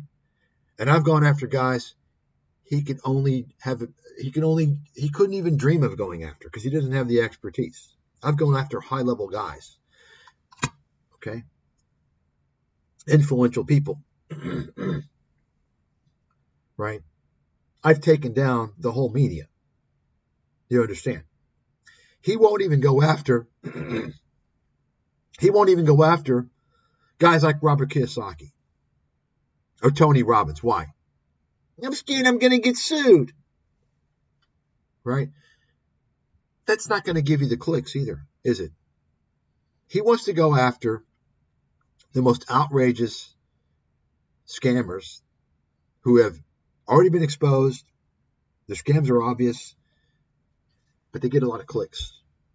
His audience is mainly kids and dumbed down adults.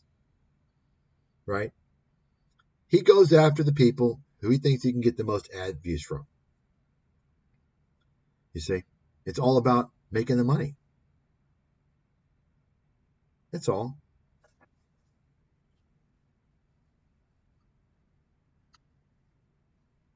So, I can't show the full videos. I don't want to, I can't show it all. You might want to watch this video in its entirety, and you might want to watch this Logan Paul sued me, and just think about, go through and see all the subtle tactics. I've already shown you a few of them. It's a common theme. He wants to tell you Logan Paul is the bad guy, right? He's not accepting responsibility.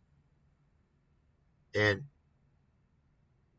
now that Coffeezilla screwed up, didn't inspect his own insurance, he wants you to pay for the lawsuit. Now remember, Coffeezilla has made a small fortune smashing Logan Paul, right? I mean, Logan, so he's going to go after the big guys. Logan Paul, like the people who get all the exposure, right? In fact, it's funny because, this Mr. Beast who, like, I knew the guy's a scammer. I mean, I don't even pay attention. It's like obviously a scam. Obviously the guy is scamming people. I don't even have to look at his videos. And now it's come out how he's scamming people, how he's been scamming people. But Coffeezilla couldn't expose it because he didn't know about it. He didn't know about it. You see? Otherwise, he would have gone after Mr. Beast. He'll get the views.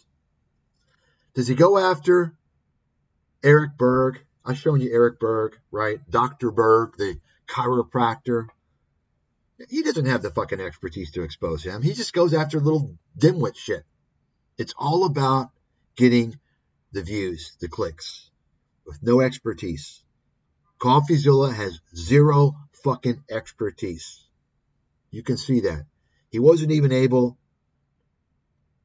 to spot Patrick Boyle as an ex-hedge fund manager who was day trading. He got Patrick Boyle interviewed him to expose day trading. And Patrick Wall was actually doing day trading himself with his little fund when he was involved. I mean, think about that. You can't even make this shit up. People won't believe you. Right? This is what you're dealing with, folks. And he's going to make a lot of money because not only his own e-begging, he's got people to e-beg for him. You see that? Legal Eagle. This fucking guy's a bullshit artist, right? A failed attorney. Like I said, folks, real professionals aren't on YouTube. They're on YouTube, but they failed. Look at this. Logan Paul sued Coffeezilla and it's crap. And he comes, oh, support Coffeezilla, right? Scott Schaefer, same thing. Support Coffeezilla. Oh, Scott, you're so... And so what this does also is it makes him look like, oh, you're a nice guy. You're helping them. People are fucking stupid. They're helping themselves.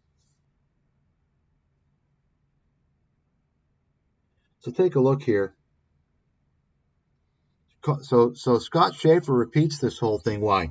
Well, it gets him views. Makes him look like the good guy. He's supporting Coffeezilla. Coffeezilla is perceived as the good guy. Of course, Scott Schaefer is he's an aspiring fake guru detective. Right? Scott Schaefer's banned me from his channel for basically saying, Scott, you're not capable of uncovering anything. And, Scott Schaefer, he's another one of these guys. It's, like I said, people, everybody on YouTube is one of two categories. They're either broke dick fucking losers who are not capable of being employed or very marginally employed, or they're scammers who want to increase their scam bank account, right? Well, you can, Scott Schaefer's pretty much in the same ballpark as Coffeezilla. These guys are kind of not really employable, marginally employed, right? So they want to up their career. Whoring for scammers, selling ads for scammers on YouTube. You see? And so take a look here. If you want to support Coffeezilla, you can do it here. Oh, you're such a nice guy. Wow.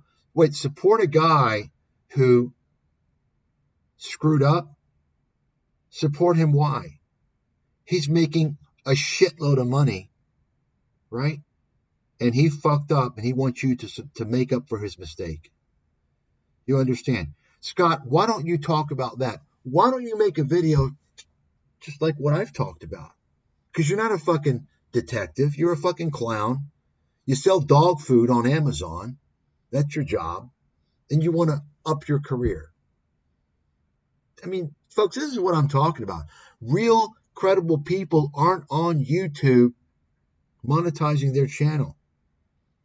I don't consider myself on YouTube, right? I'm exposing these fuckers. I don't consider myself, right? If I was on YouTube, I would have gotten on YouTube 15, 16, 17 years ago, right? But I saw back then it's just fucking bullshit. It's a bunch of idiots. I don't want to market to idiots. So you see this? Now remember, Scott Schaefer is the guy who previously, after being called out many times, he was promoting Robinhood. He promoted Robinhood affiliate links on his channel. Robinhood's a scam. Robinhood, folks, just because Robinhood exists doesn't mean it's not a fucking criminal company, a scam, because it is. You can write it the fuck down. I mean, you think Fiverr is legit? Fiverr's on the stock market. They're a fucking scam company, right? They've been fined and sued many times. Robinhood has been fined. I mean, if you're a big company, folks, you can basically engage in fucking fraud and crime, and you just pay the regulators a fee, and it's okay, right? For instance, Facebook, Google, right? Look at Boeing. Boeing fucking killed people, murdered 500 people. Nobody's in jail. You understand? So, Robinhood is a criminal company. I exposed that a long time ago, about 7 years ago. Okay? And Scott Schaefer was making money promoting Robinhood. after it was already fined for deceiving people without showing. In fact, the fine that Robinhood got, I think $300 million, was only because Robinhood didn't disclose in their terms that they were selling order flow, which I pointed out that fucking clown, that scam artist who runs the company is a fucking idiot, because he should have realized that the brainless, twerpy kids that use Robinhood aren't going to even fucking read the terms of service. And if they did, they wouldn't understand the legal verbiage and the ramifications of selling order flow. They wouldn't even understand. They're not going to say, oh, we're going to sell order flow. They're going to put it in different terms. They wouldn't understand any of that. They wouldn't care. Oh, I'm getting the trading for free. That's all they, you understand. That's how stupid the fucking CEO was. Even after that, even after failure to disclose, Scott Schaefer still selling Robinhood affiliate links. But he got slammed over and over again, right? I showed you guys even the comments about people criticizing him for making money, monetizing, selling ads for scammers. And he wants to defend that. He wants to argue, no, it's Google that's doing it. Well, you know what Google's putting on your channel, boy. Okay? Stop running away. Stop giving a stupid straw man argument. You have signed a contract with YouTube to allow them to put any videos, any ads they want to on your channel. And you know most of the ads, especially for the content that you go over, are going to be scam ads. And especially for the people who are going to watch the channel. And all that's feeding into the algorithm, what ads they see. He knows that. He doesn't care. Folks, if you are truly out to expose scams and scammers, don't you think the first thing you should do is to make sure you don't have any fucking ads, or you're not, I can't control it. Apparently YouTube is putting scam ads on my channel, but I'm not making money from that. Make sure, and I tell you, look, folks, everybody needs an ad blocker. Have an ad blocker. You got to be a fucking idiot to not have an ad blocker in 2024. Are you fucking kidding me? Right? You'd never be making money off of ads, especially if you are telling people that you are exposing scams and scammers. Think about that. That's a fraud. That's a hypocrite. Anyone who claims to expose scams and scammers who's monetizing their channel is a fraud. Write it down, because they have scams. They're making money selling scams on their channel. They're just pretending to call out scams just to get the views so they can sell scams. You can't make this up. Nobody would believe it. But that's what they're doing. They're pretending to be a scam detector to get you to watch the scam video so they can sell you scam ads. Can you believe it?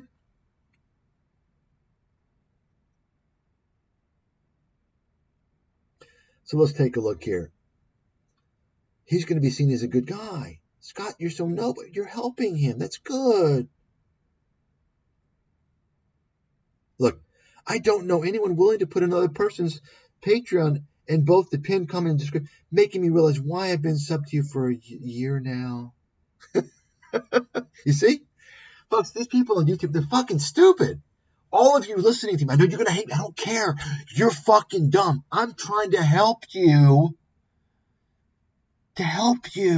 Stay off the internet. Stay off social media. Stay off ScrewTube. That will help you. Look, it's times like these that show who are the good people. Scott is a good guy. Oh, is he really? Is he really a good guy? Or is he a grifter? You tell me. Scott sells affiliate scams, Robinhood. Now he removed it because of pressure. He sells ads he makes money selling scam ads. Right? He makes videos reporting on scams that's in the news. He reads a fucking news story, and he's making money off that. He's there to put you in harm's way while he makes money. He counts his money that he got from the scammers on the scam ads. Understand? That's what Scott Schaefer's all about. Because, I mean, after all, he's selling dog food. That's his fucking career, selling dog food. So he wants to have a better life for himself. He doesn't want to get a fucking honest job. Instead, he wants to claim that he can show you how to correctly build wealth through the stock market. Scott, please tell us how you're going to show people how to correctly build wealth through the stock market. What's your expertise? I mean, think that right there shows the guy's a fucking scammer. Correctly build wealth through the stock. Look at that. That's what his channel is all about, right? Exposing fake gurus, FBA, because Scott does FBA, right? I mean, alt FBA, anyone promoting that's a fucking scam, okay? I'm not even going to get into that. Crypto scammers and stock market scammers, okay? So what stock market scammers has he exposed? None. Folks, understand what exposing means. Criticizing someone, okay? Reporting that they've gotten a DUI, reporting that they live somewhere and this, no. Scott doesn't have the expertise to expose a stock market scammer, the true expertise. Just like Coffeezilla doesn't. They don't have the knowledge, okay? That's why Scott focuses on superficial, dumb things. That's why Scott, he doesn't want to point out what an idiot he is. He didn't come out and say, gosh, you know what? I looked into Tom Nash, and it seems like his claims of his credentials aren't true. It seems like they're not true. That world-class authority, Mike Stathis, who's been offering Tom $10,000 all this time to show his credentials, right? Seems like Stathis knew. How did Stathis know he was fake? That Nash was lying. Because Stathis is a world authority, right? You understand. I pointed out why Tom is a fraud many times, right? And I use my understanding of the investment world to do that. You understand? You get it, folks? You see what I'm saying? Does Scott talk about that? No, he doesn't. Not at all. Right? Instead, what Scott does is he becomes kind of he placates for Tom Nash.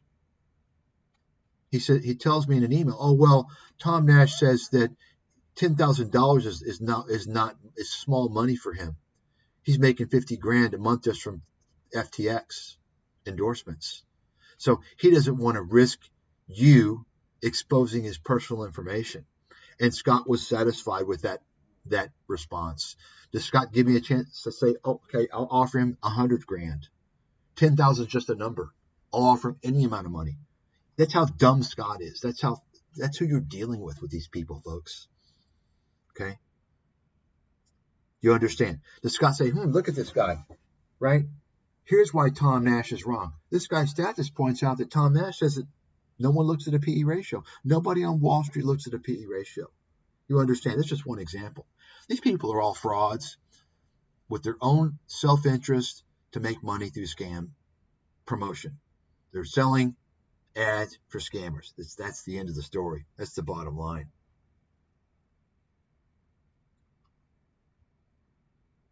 See, look at this. Why is nobody letting us know the scam insurance company? Right? So these people have got everyone believing that the insurance company is a scam. Why? Because Scott says it's a scam, Coffeezilla says they're a scam, and all these fucking stupid people. That's right. If you're reading this now, Morristown, you're a dumbass. You people are fucking dipshits. You're disgustingly stupid. Okay? And I can't say on YouTube what I want you to do with yourself. I can't say it.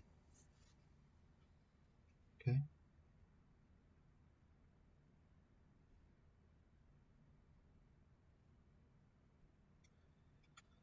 So, there you have it. The insurance company didn't scam anybody.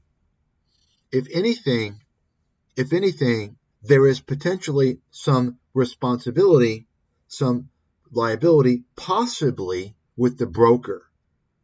Okay, the people who shop the insurance. However, You got to figure when Coffeezilla, apparently he said he's gotten that policy, I think, for 2 or 3 years. So he's got the policy for 2 or 3 years. At some point, is the broker responsible? I mean, at what point are you're not looking over your policy, right? So, but yet the whole narrative is pitched that Coffeezilla was scammed. Coffeezilla was scammed. Now, Coffeezilla, and this is how stupid people are. This is how stupid the YouTube audience is, right? They're not saying, wait a second, you didn't read your policy. They exclude that, folks. That's what insurance is. I mean, the whole insurance industry is a fucking scam. Why doesn't Coffeezilla do a video on that? I've been talking about that for years. The whole insurance industry is a scam because they exclude so many things, and by the time you actually see the policy, you have to go through all the exclusions. That's kind of the racket. But you can't get away from that. You can't get away from that. You have to go through the exclusions, right? You think you're insured? Okay, well, there's details involved. You've got to be familiar with all the details. He didn't even go through it at all. Okay, I'm covered. I mean, think about it for a second. You've got to go through the exclusions on an insurance policy. Why?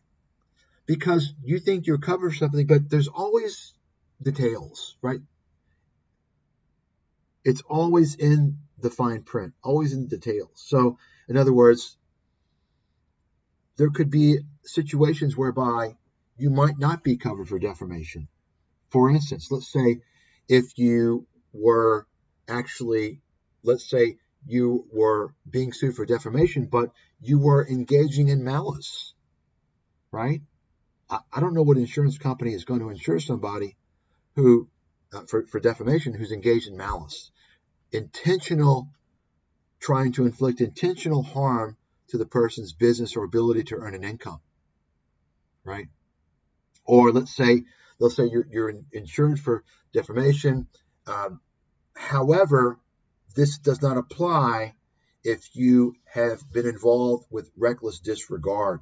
If you have disregarded, you're completely oblivious to have gone through just going out and just calling someone a crook or a scammer, right? Without going through and investigating and showing details, right? You understand? You can't just, okay, I'm covered for defamation. That would be any fucking reckless idiot could go out and fucking blabber. You understand? So for that reason alone, you have to understand exactly what you're being covered for. I mean, come on. We all know this. Same thing with car insurance, right? Same thing with health insurance, right? But Coffeezilla doesn't go over this. And now he doesn't want to take responsibility. His whole narrative is he got scammed. Give me money because I got scammed. Please help me. I'm going after the crooks and the insurance companies scam me. Please help me. I'm doing it for you guys, right? And Scott Schaefer is going with that narrative because Scott Schaefer's a fucking idiot and a scammer because he wants to get in on the gravy train. He wants in on the gravy train. He wants the ad clicks, the advertisements, and he wants to support the Coffeezilla Club, the cult members to support him. You understand, folks? You understand? Like I said, you can see how this all operates. It all works. You see? It's all, at the end of the day, it's all about them being able to sell more ads. How can they get more subscribers to sell more ads? Right? And in many cases, more affiliate links. Right? How can they get more subscribers? Once they have enough subscribers, they'll sell you shit on a stick and make a lot of money. Just like Logan Paul, just like all these guys who started out as gamers, playing video games. Or I don't know if Logan Paul did, but a lot of these people, they start out playing video games and now they got 50 million subscribers and now they're selling all kinds of things. You understand? It's all about getting the subscribers. So what are you going to do? You're going to support the whole narrative. You're going to support Coffeezilla. Right? Because you're going to, remember, con artists form syndicates, right? Legal. He supports him. They're all in the syndicate, folks. They're all helping each other. Why? They're helping each other help themselves to the grifting gravy train, to build their channels bigger, get more subscribers, to sell more ads, to put their audience in harm's way. They don't care. Do you understand? That's what we're talking about here, folks. And you're not going to hear this anywhere else. YouTube has become a criminal fucking portal. And everybody on YouTube is monetizing. Like I said, they're all a bunch of parasites. All they care about is how they can make more money, how they can get more subscribers, how they can get more endorsement deals. That's what folks, every single person on YouTube that's monetized, this is what their mindset is. I want you to know this. You have to understand this. Now, in cases like, Grant Cardone, he's directly pitching his bullshit. Okay? Any money he's making off of YouTube, he's putting that back in to buy the YouTube ads, right?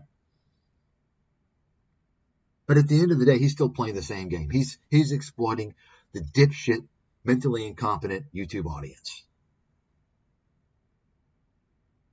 That's what we're talking about here.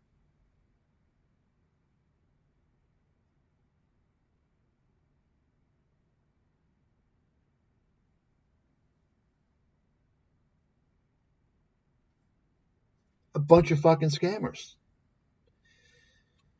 Why can't you have someone, an influential scam tuber with a lot of subscribers, who at this point is making so much fucking money selling scam ads, go over this issue and say, you know what? No, I'm not going to monetize anymore. Because they're all greedy, money-worshipping pieces of shit. And at some point, of course, you'll have some of these big YouTubers will talk about something like this just to make them seem like they're noble. But guess what? They're still scamming people. They're still selling scam ads. They're still selling scammy affiliate links, right? They're still selling their bullshit. Once again, folks, no exceptions. You're monetizing on YouTube. You're a dishonest scammer. Take it to the fucking bank. And once again, they may not seem like it early on. They're building their channel, right? The seed is being planted. And then they get monetized. They start to see the money grow. And then it takes over more and more. And then they say, well, how can I make more videos? And it all becomes about making videos and getting clickbait. Yeah. And then it takes over. The content becomes all about how they can get more viewers and more engagement. This is how it works, folks.